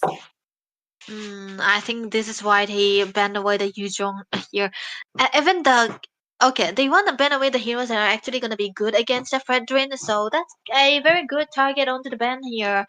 They haven't been banning on the Illustrious yet, so I mean the guy yet, so it's gonna be a good ban here too for Shadow Esports with the Guinevere gun. But yeah, I think they have to target onto the another XP laner here because at least Geese is still a very good option against the Phobias, but we don't know, man. Default is very very good onto those damage dealers into the XP lane as well. So he has so many heroes to pick away actually. That's true. Let's see, what is it going to be? The teams are really up for the last few bans. That's going to be an Esmeralda once again for default. Oh, if the Esper is going to be banned, Harith. I feel like it's going to be a Harith versus a carry situation Very. coming in. Oh, Bharat's ban. I thought maybe they would want to go for an Akai, but yeah, they were like, yeah, we're ready for the Akai with the carry, it seems, but I don't really mind. But yeah, Esmeralda ban have a double option, right? Because of the Foves as well as the Matilda and also a possible Harriet, right? They were trying to set up for Yeah. the Harriet as well. If they go for the Harriet, the amount of magic damage will be fine, but they need to play a bit of a Oh, physical onto the jungle as well. So yeah, that can be arranged. But still, they need something of a purify, right? Even the Claude can bring the purify, even the Harry can bring the purify, so both can be a very good option. let's see if those kind of heroes do jump in as a response coming in from Void Titans. They are on to their picking phase as of now. So, yep. Let's see, what is it going to be? Once again, oh, it's going to be a Lucas. Huh. That is interesting. I mean, was not expecting a Lucas right there. Because, hey, this is one of Ah, the heroes that have been not onto the meta for such a long time. So, yep, let's see what is it going to be. But onto the other side, Valentina onto the mid. Direct response. Oh, there we go. This is what I was thinking. A Benedetta for default, but I did not expect him to pick it after the Phobias. But yeah, man, it's all about him. But yep, it's gonna be another decider. Okay, they don't wanna go for the Harris or the Cloud. It's gonna be the Moskov. I don't know. I don't really mind the Moskov, but then again, I don't really like it against the Benedetta as well because there's so many ways for the Benedetta to have a very good play against against the Moskov. So this is gonna be the composition of SDES.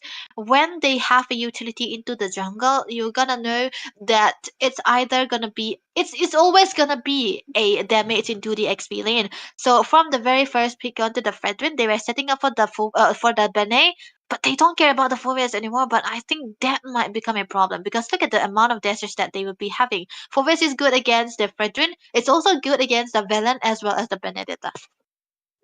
Oh, no, Valentina does have a good amount of ultimates right here for to pick onto her hands as well. So let's see what is it going to be. Other than that, both the sides, the draft is really looking quite good. As of now, that's going to be the second match of the day. While Shadow Esports are on a match point, let's see if they are able to get this game onto their hands or not. With that, ladies and gentlemen, I hope you guys are ready because we are gonna get a finale. The first team who's going to be sitting onto the throne, and let's see who is it going to be.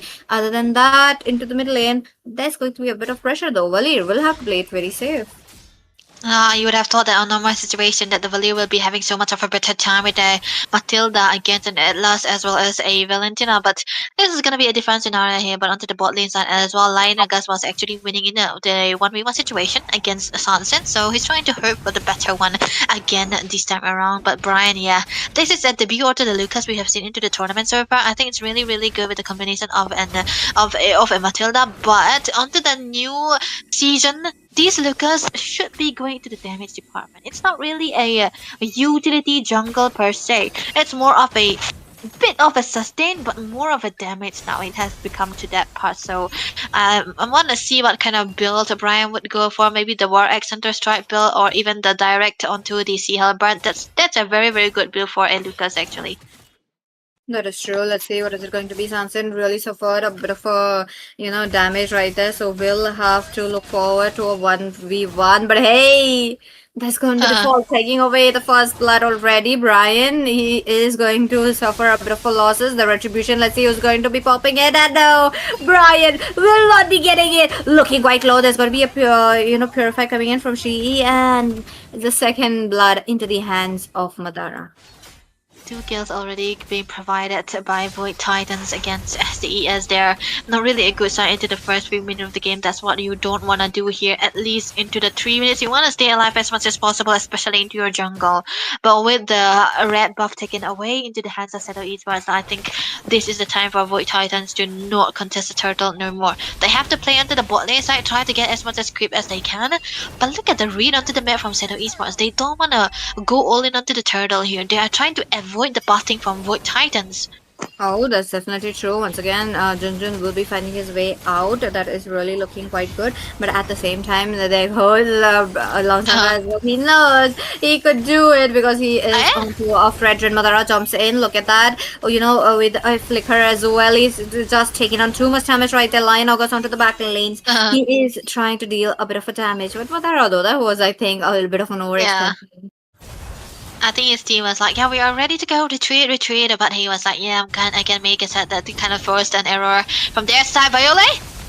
Oh, wait a minute. Look at that. They are trying to go in for the copycat, but let's see who wins it out. Brian looking quite low. Looks like Valentina will be winning it, but Viole will be falling down into the hands of Shii. Frontly is Benedetta.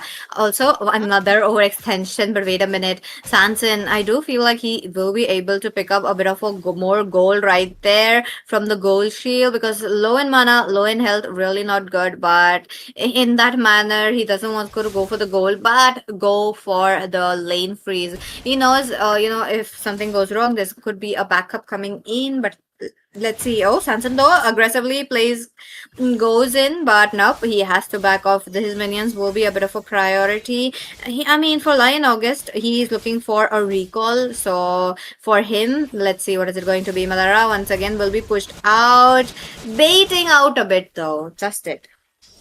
I think we are talking about the freezes, and I think Sanson is the one freezing the lane actually, Lion, because they know that he will be the one trying to carry into the game as much as possible because they have been losing out to the early phases of the game already. Usually in a game when you see a Valier, it's a very anti-invade hero. Like you cannot invade against a Valier, but I don't know what Junjun has been doing here because it's kind of weird to see him getting his jungler invaded when you have so many peel, so many pokes that you can use around. And you also have a heal with the Matilda as well, so they should be mindful of their jungle potential, what they can do into their jungle, what they can actually avoid. Oh, Phobius does get the taunt right from Lomsanga this time around. Madara still trying to find his way because the main damage dealers such as the mage are still missing along with the tank with the jungler as well. Wait a minute, taunt once again, a bit of a freeze as well. Lomsanga taking on too much damage, but wait a minute, bro. With his Kurama form is just right there dealing a lot of damage. Viole looking quite low along with Sanson. They have to back off because Madara has once again fallen down. There we go. That's gonna be the sustain that the Phobius have, and this is what I was talking about when it is good against the Bene, the Velen as well. But Default on to the other hand, trying to go as aggressive as that he wants to be. But look at the backlines.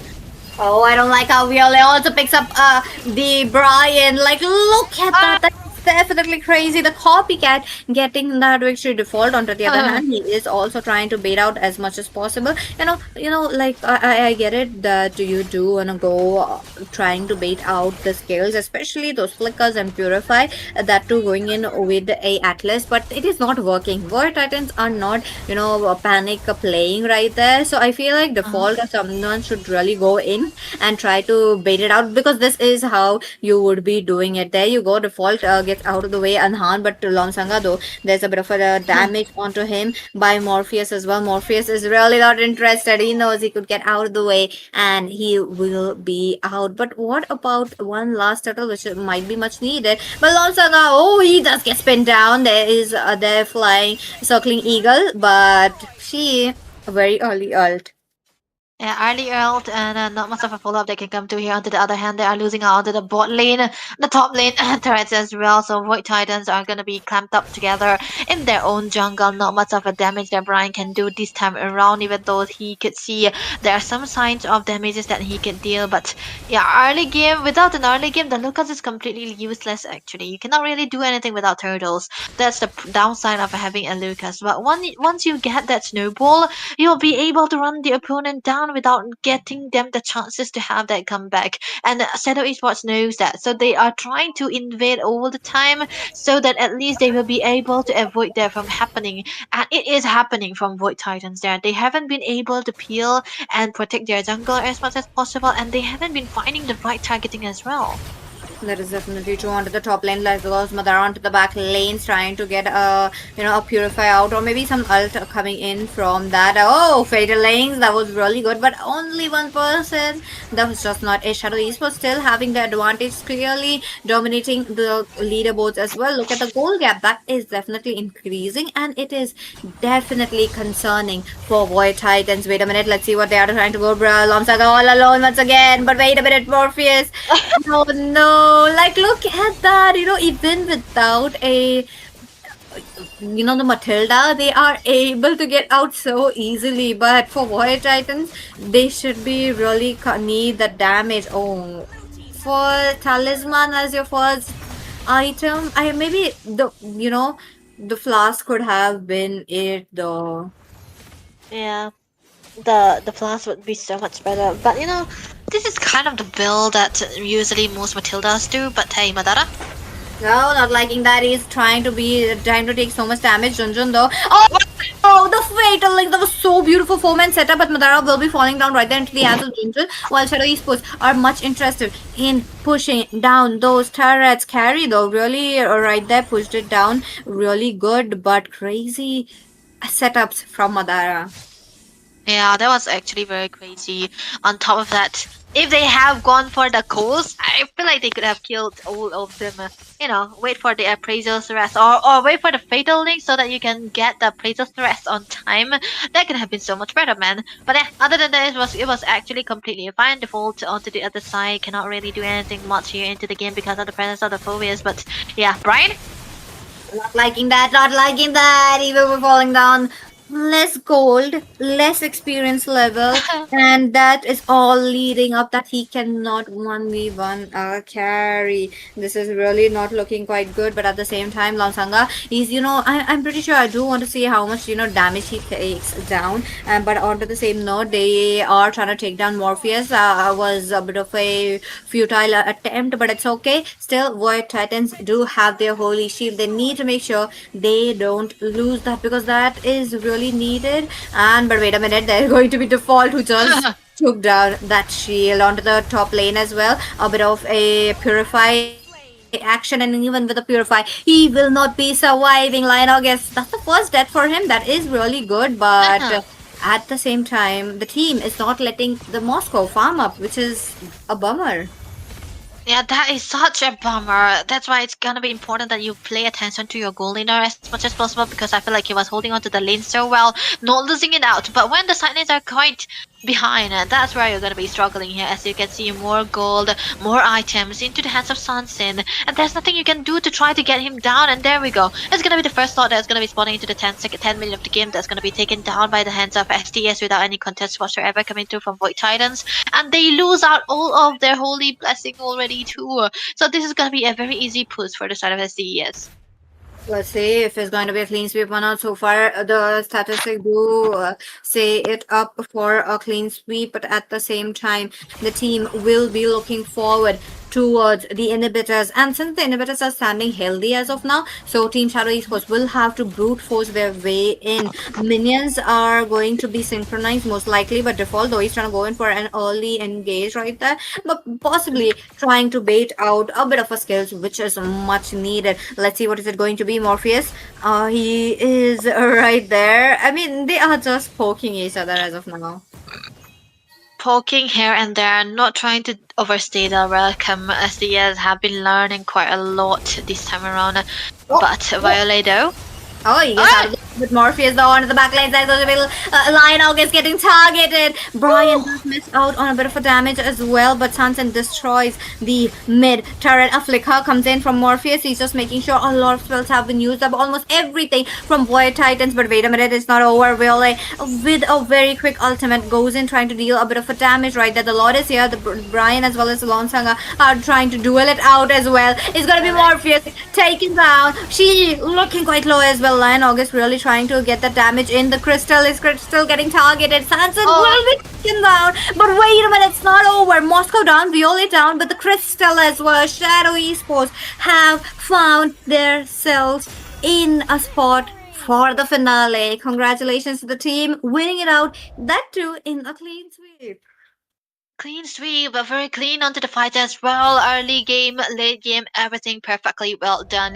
That was an amazing fight coming through from the side of SDS. They were trying so good to play around their strengths. Their strength has been the early game.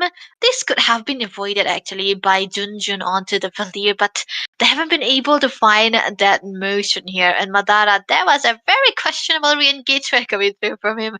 But yeah, there wasn't anything much that they could help him with. So it's gonna be taken down there. And I think the call was to back away, but he just went in right there too. And the fact that they were able to, for the side of Void Titans, they were able to sustain here very long. This was almost a very good comeback for their side. This is the, finally showing the signs of the advantages of having a Phoebus in your team. But then again, SDS, they recovered so well. The rotations were made against the Phoebus, and they were trying to fight without the Phoebus. And that's how they were actually winning onto those team fights there. And they, from then on, they were trying to accumulate the gold, get their items very early on, and then, yeah, they got the win very cleanly. Definitely true. Look at them. The teams really made sure to get a bit of a setup. Definitely a lot of good setups. Really, going down onto their hands, which I really liked. And on top of that, Sunset, unstoppable. Look at him. He's dealing damage on damage on damage, and not giving any farm for the Moscow was the biggest blunder right here. The biggest thing that I felt like, even if they got a bit of an attention on the bottom lane, Moscow Mm. could have been turning the game. Yeah, that's what. You might want to focus onto your winning side more than your losing side. That's what the question is all about. And of course, you would think that against a Benedetta, you would have a very good win rate, winning side with the focus, but that only comes after the level 4 and onto the team fight. So, like you said, I feel like if they focus a bit more into the bot lane side, onto the lane of light on August, rather than for the Morpheus, it could have been so much wonderful for them because it was so early where Sansin was able to get the threat down, which means there wasn't much of a farm into the hands of Light on August, and that was the main carry for the team, and he couldn't really do anything about it anymore. Definitely true. And with that, ladies and gentlemen, we got the first team who's going to be qualifying, but the upper brackets are left. So don't go anywhere because right now there's going to be the giveaways. And I do believe Shinra would be announcing it. So let's welcome Shinra, and Debbie and me will be taking a leave. Hello hello Yes, you are audible. Hello दोस्तों, क्या हाल चाल है आप सभी के? क्या आप सभी लोग तैयार है गिव अवे के लिए? मेरे को बड़ा मजा आता है भाई जब गिव अवे से बंदे निकलते हैं, हमारे जाने पहचाने लोग। और दोस्तों, आप सभी को बताना चाहूंगा कि गिव अवे के लिए कुछ स्टेप्स है जो आपको कंप्लीट करने पड़ेंगे। वो है, सबसे पहले वीडियो को लाइक करिए, चैनल को सब्सक्राइब करिए और शेयर कर दीजिए जितने भी ग्रुप्स हैं आपके पास, क्योंकि ये गिव अवे में एंट्री लेने के लिए ये स्टेप्स आपको लेने पड़ेंगे। और जैसे ही आपके ये सारे स्टेप्स कंप्लीट होते हैं, आपको करना है कमेंट सेक्शन में type exclamation mark give away. ये टाइप करोगे तो आपकी एंट्री जो है वो स्टार्ट होने वाली है। और आज गिव अवे रहेगा 300 डायमंड्स का, यानी कि आप में से 3 लोग जीतेंगे 100 डायमंड्स ईच। तो रेडी हो जाइए अपना लक आजमाने के लिए। उसी के साथ हम जो है ये स्टार्ट करने वाले हैं और 9:45 पे हम एंड करेंगे दोस्तों। तो अब जो है स्टार्ट घड़ी हो चुकी है और टाइप करना स्टार्ट कर दीजिए। सबसे पहले वीडियो को लाइक करना है, भूलिएगा मत। सब्सक्राइब करना है चैनल को और उसके साथ-साथ शेयर करना है अपने ग्रुप्स में। बोल दीजिए सबको कि फटाफट से आ जाइए। जितनी ज़्यादा एंट्री रही उतने ज़्यादा चांसेस आपके पास रहेंगे जीतने के। फटाफट से टाइप करना ना भूलें एक्सक्लेमेशन मार्क गिव अवे। और इसी के साथ आप जो है विजेता बन सकते हैं यहाँ पे। मैं भी कर दूँगा भाई फटाफट से। पिछले बार ऑलमोस्ट जीता था। कल हार गया था मैं, लेकिन आज देखते हैं भाई। आज किस्मत मेरे साथ रहने वाली है। आज इससे भाई को भी नहीं मिलेगा भाई। इससे भाई जब भी बाहर होते हैं भाई मज़ा आता है मेरे को। तो लेट्स सी कौन यहाँ पे आने वाला है। फटाफट से 20 की वॉचिंग आ रही है गाइस, फटाफट से लाइक करो। जिसने अभी तक लाइक नहीं किया है 50 लाइक कर दो फटाफट से गाइस। 9 लाइक और चाहिए। जैसे ही कंप्लीट हो जाएंगे हमारे लाइक्स, हम जो है यहाँ पे स्टार्ट कर देंगे फटाफट से। लाइक करिए वीडियो को। और उसी के साथ 43 लाइक्स हो चुके हैं। 7 more likes to go. Come on guys फटाफट से। और उसी के साथ exclamation mark give away start होने वाला है कुछ ही देर में। कौन निकलेगा आज, कौन बनेगा विजेता, कुछ ही देर में पता लगेगा। ध्यान रहे दोस्तों कि एक्सक्लेमेशन मार्क लगाने के बाद आपकी गिव अवे पे गैप ना रहे। Exclamation mark give away type करना है, तो गैप का ध्यान रखिएगा दोस्तों। बहुत बढ़िया बहुत बढ़िया। लोग आने स्टार्ट हो चुके हैं। 46 लाइक हो चुके हैं। देवियों से चलो 4 लाइक और उसके साथ हम जो है स्टार्ट करने वाले हैं। फटाफट से कर दीजिए लाइक, वो दबा दीजिए लाइक का बटन। देखो देखो देखो वो आ गया, जल्दी से आ गया है गिव अवे ज्वाइन करने के लिए। शिवम भैया भी आ गए हैं। Let's go let's go let's go. चलो भाई मैं भी टाइप कर लेता हूँ एक्सक्लेमेशन मार्क गिव अवे। ध्यान रहे गैप ना रहे। और ये हमने कर दिया भाई, हमारी भी एंट्री अब हो चुकी है। कुछ देर में दोस्तों, कुछ देर में हम लोग जो है यहाँ पे स्टार्ट करने वाले हैं एंट्री सबकी यहाँ पे होने लगी है। फटाफट से 2 लाइक कर दीजिए फटाफट से। 50 का लाइक रहेगा ना तो भाई लकी रहोगे। 50 इज द लकी नंबर। और जो फटाफट से लाइक दबा के कंप्लीट करेगा, लास्ट के जो 3 बंदे कंप्लीट करेंगे ना भाई वो लाइक करने में, आई थिंक वो तीनों जीतने वाले हैं। ये तो मेरा प्रिडिक्शन आ गया भाई आज।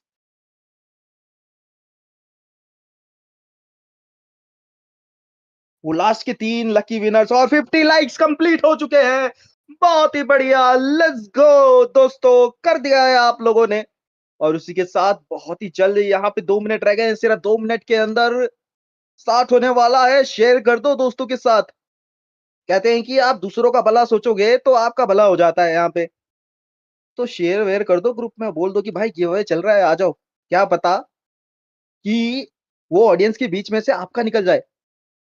और चलिए, उस समय फटाफट से स्टार्ट होने वाला है। 1 मिनट की वो अंक तालिका स्टार्ट होती हुई जाने वाली है दोस्तों। रेडी हो जाइए, कुछ ही देर में हम लोग चलेंगे सीधा। पिन दी व्हील निकल रहे और उसी के साथ पिन करेंगे इस व्हील को, इस चक्रव्यूह को। कौन जीतेगा आज ये गिव अवे? किसकी किस्मत में होगा जो आज बनेगा 100 डायमंड्स का विजेता? और भाई इवेंट्स भी वगैरह भी चल रहे हैं अभी, तो लाइक जोड़ लो दोस्तों, मौका दोबारा नहीं मिलेगा। डायमंड्स कलेक्ट कर लोगे तो एक स्टारलाइट आराम से मिल जाएगी। स्टारलाइट के लिए गैम्बल कर सकते हो, उसके अंदर वो 100 डायमंड से कई बार तो भाई 30-30 डायमंड में मिल जाता है स्टारलाइट। मैंने भी काफी टाइम बाद ट्राई किया है और आई मीन बोल सकते हैं कि भाई ठीक ठाक उसमें मिल जाता है। और सेलेस्टियल ट्वाइलाइट लिखते हैं यहाँ पे, जस्ट होप कोई दोस्त को मिल जाए। वाह, देखो भाई ऐसे लोग होने चाहिए, ऐसे दोस्त होने चाहिए भाई कि दोस्त को मिल जाए। ऐसा सोचोगे तो जीतोगे जरूर मेरे दोस्त। और उसी के साथ 31 की वॉचिंग आती हुई, क्या बात है, 31 की वॉचिंग है दोस्तों। लाइक करना ना भूले, 50 का रिकॉर्ड आज तोड़ दो। और इसी के साथ स्टार्ट हो चुके हैं। एंट्री जो है यहाँ पे बंद हो चुकी है दोस्तों। आपका समय समाप्त हो गया है। आखिरी के कुछ जो है बंदे उनको ऐड कर दिया जाएगा। नए बंदे थोड़े से लेट हो चुके हैं, लेकिन फिर भी टाइप कर दो, क्या पता भाई अगर आपके नसीब में हो तो आ गए। ये अब हम स्टार्ट करने वाले हैं, काउंटडाउन करेंगे। 10, 9, 8, 6, 5, 4, 3, 2, 1, 0। स्टार्ट किया जाए वो विन, स्पिन द व्हील। और उसी के साथ पहले जो बाहर निकलेंगे वो रहेंगे हमारे गेमर एक्स लेजेंड MLBB। आप बाहर होते हैं फिलहाल इस गिव अवे से। अगला खिलाड़ी जो बाहर होने वाला है वो कौन रहेगा? चलिए भैया, मैं ही बाहर हो गया। आप लोगों के लिए मैंने डायमंड छोड़ दिए हैं दोस्तों। आज इससे भाई बहुत खुश होंगे क्योंकि पहले मैं निकल गया हूँ। और उसी के साथ जेस्टर भाई, अरे अरे अरे, अभी तो आए थे यार, अभी अभी एंट्री करवाई थी इनकी। जेस्टर भाई बाहर हो चुके हैं, माफी चाहूंगा। उसी के साथ गेमिंग डोज, आपका डोज यहीं पे खत्म होता हुआ मेरे दोस्त। नेक्स्ट बारी किसकी होने वाली है? चलेंगे सीधा यहाँ पे, कौन निकलेगा? और उसी के साथ डेड भाई, टाटा, दी एंड हो गया है। डेड हो चुके हैं, आपका वो चांस यहाँ पे। नोने, शिट, सॉरी नोने भाई, आप यहाँ से बाहर होते हुए जाएंगे। और उसी के साथ स्वस्थी, ये आप भी बाहर हो गई हैं। आज किस्मत आपके साथ नहीं है। अरे यार विली भाई, यार का भाई दिल से बुरा लगा यार आपके लिए। इसी के साथ ओ भाई बारिश भाई भी बाहर हो गए हैं यहाँ पे। नेक्स्ट कौन होने वाला है? कियोशी। ये मेरा दोस्त कियोशी बाहर हो चुका है दोस्तों। बहुत मजा आया, ऐसे ही बाहर करते जाओ एक एक करके। और उसी के साथ एलेनोर, वो बाहर होते हुए जाएंगे इस बार। अगले खिलाड़ी यहाँ पे देखते हैं, O2 we need to come back. I am sorry, आपका कम बैक इस गिव पे तो नहीं हो रहा है दोस्त। अरे यार शिवम वर्मा मेरे दोस्त, आज भी आप बाहर हो गए यार, बुरा लगता है भाई, दिल से बुरा लगता है भाई। सेलेस्टियल ट्वाइलाइट, आय हाय हाय हाय यार, बढ़िया बंदा भाई बाहर हो गया यार, कोई बात नहीं, उसका दोस्त जीतेगा, लेकिन उससे पहले मेरा दोस्त बाहर निकलेगा। इसी भाई तालियां बजाइए सब लोग, जल्दी फटाफट से चैट पे स्पैम कर दो भाई इमोट को हंसने वाला। और उसी के साथ यहाँ पे लास्ट वो भी बाहर होते हुए। नेक्स्ट कौन निकलेगा, कौन निकलेगा, कौन निकलेगा? नोबिता भाई आप गायब हो चुके हो, डोरेमोन की जरूरत है आपको। कौन निकलेगा? ममता जी आप भी बाहर हो गई है, किस्मत साथ नहीं दिया आज आपका। क्रिएटर, आप नहीं मर पाएंगे इस बार, वो डायमंड के क्रिएटर। अब होते हुए बाहर साइरो कॉर्ड, आज फिर से जाना पड़ेगा आपको। बहुत ही कम बचे हैं। कुमार कुमार कुमार कुमार और कुमार बाहर होते हुए। नेक्स्ट कौन रहेगा देखने वाली बात है। बनरा पार होते हुए जाएंगे इस बार। कांटे की टक्कर चलती हुई दोस्तों इन खिलाड़ियों के बीच में। कैक्स आप बाहर हो चुके हैं और ये आज जो है 5 खिलाड़ी, इनमें से 2 खिलाड़ी और निकलने अभी बाकी रहने वाले। कौन रहेगा लेट्स सी। और यहाँ पे हैप्पी भाई, फिलहाल अभी हैप्पी आपको होना पड़ेगा दोस्तों के लिए जो बचे हुए 4 बंदों के बीच में एक बंदा निकलने वाला है। कौन होने वाला है वो अनलकी पर्सन जो अभी बाहर निकलेगा। लेट्स सी दोस्तों। ब्लेस, अरे ब्लेसिंग की जरूरत थी आपको। बाहर होते हुए जाएंगे और देवियों सज्जनों हमें मिलते हैं यहाँ पे आज के 3 विजेता। एक रहेंगे डाला और उसी के साथ अंकिया चांद और तीसरे रहेंगे हमारे सोकू प्लेस, साकू साकू माफी चाहूंगा, साकू प्लेस। और उसी के साथ आप तीनों को कंग्रेचुलेशंस, आज जीत चुके हैं 100 डायमंड ईच। और उसी के साथ सब्सक्राइब करना ना भूले हुक गेमिंग को, क्योंकि आप सभी के लिए ऐसे टूर्नामेंट्स और ऐसे गिव अवेज जो है हम लाते रहते हैं। हर गेम के बाद ये गिव अवे डेली यहाँ पे रहता है, तो देवियों चेकआउट करना ना भूले हुक गेमिंग को। मिलते हैं आपको एक अगले दिन पे एक नई गिव अवे के साथ। और आज जो जीता है वो बनाएगा जश्न, जो हारा है वो उम्मीद ना छोड़े, क्योंकि गिव अवे जो है ये चलते रहते हैं।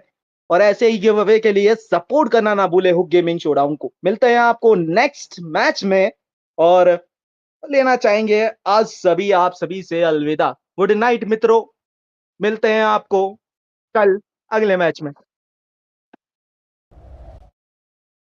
Does not mean you keep making missed calls, man. You gotta lock in because it's not looking good. Masab also going with a chassis folder. I feel like they're rushing that item too much. Yeah, I mean it's not. It's rough. It's rough. What are they doing? What are you doing? Why are you clumping up like that for an That Queen's Atlas and Wings is gonna be Lapu? able to save them out. Lord spawned in. Guinevere, I don't think she's in a position to make a steal. Terrible Tito, man. He's taking a lot of damage from the Lord himself, but at the same time, there's going to be Zushing popping in. Benedict are going and taking away Fam, the main core damage dealer. And this might be over for the side of Ice Watch Shut. They lose their main DPS. And right now, Purple Haze, he also gets knocked. And finally, Bruder gets a kill with the footballs bouncing in. And here comes the Zushin. God is taken away. Special line on melting down the Lord. Selena for the mage. Way too much single target. Her minion clearing isn't efficient as ever, but with this the Matilda also goes in, the circling eagle comes up, uses it up just to move behind. With this the Arlord also trying to defend, a lot of damage onto the base, but look at that, finally Abyss gets caught off guard, gets taken down, a double kill, a triple kill for Kuni. 3 members by him, but then look at the damage coming in by the Mystic. Gosh, as well as the Zaman Forest, they were trying really hard, but then really hard defend for them. As the game goes late, I don't think so they'll be able to trade off much unless and until it is Team Espadas who do some major mistake. But we do see the Harith being caught off guard right out there by the Potato with the flicker play with a heavy spin. A beautiful kill as YSS gets shot down right there. Selena is next to follow. And just look at the amount of shield the Harith is getting at this point. He's kind of unkillable. Even they know, even the Claude is having a hard time. Does not have enough gold to build down his Trinity to even melt down anyone at this point. Let's see what will be happening. This will be a double kill. Masha falls down, triple onto the group prize. Will be a Mania coming in. Asian Shin gonna get the payday of the veteran, as well as it will be a savage, but Esmeralda not gonna give that chance to Shiroya Yuki. But it will be Megatron finishing it up with the victory at Hook Gaming Showdown. From Aura walking around the map at this point, and Baksha is kind of completely farmed up. Just look at the Claude already with the golden staff, and once again we might see some skirmish. Is coming in for another invasion. Now Veteran is getting chunked down. 3 falls down. Their Hylos goes in for the final blow. Black Dragon emerges, but is getting a lot of damage from the air. But Happy goes down. Blazing Grid comes in. Look at the Claude. Oh my goodness. A little bit of overextension will be punishing. And now we see Koto double on. Busted as well. The Lord still marching in, and this is not at all a Luminous Lord. Not at all an Infernal Lord. It's a Luminous Lord. It does have the sustain. And look at it. Lord is getting all those damages, but it will get defended for sure. But The spatial migration with the proper goes in there. Look at the damage coming in from the behind. It's Kyra, but it will be a slain onto Lincoln Park. Bazooka fire. Double kill Krolo. Kyra goes down as well. That will be the inhibitor securance. And now You just have 2 of the members remaining. Can you defend it? All way. But that will be another stun coming in. Bakshi is getting busted down. Immortality popped up. Lilia comes in for the burst. And this will be the high loss falling down. But Lilia does have some sense here. Will be taking out, but the lockdown on the base is happening. And One Soul Legacy with an epic comeback. From a deficit to a win.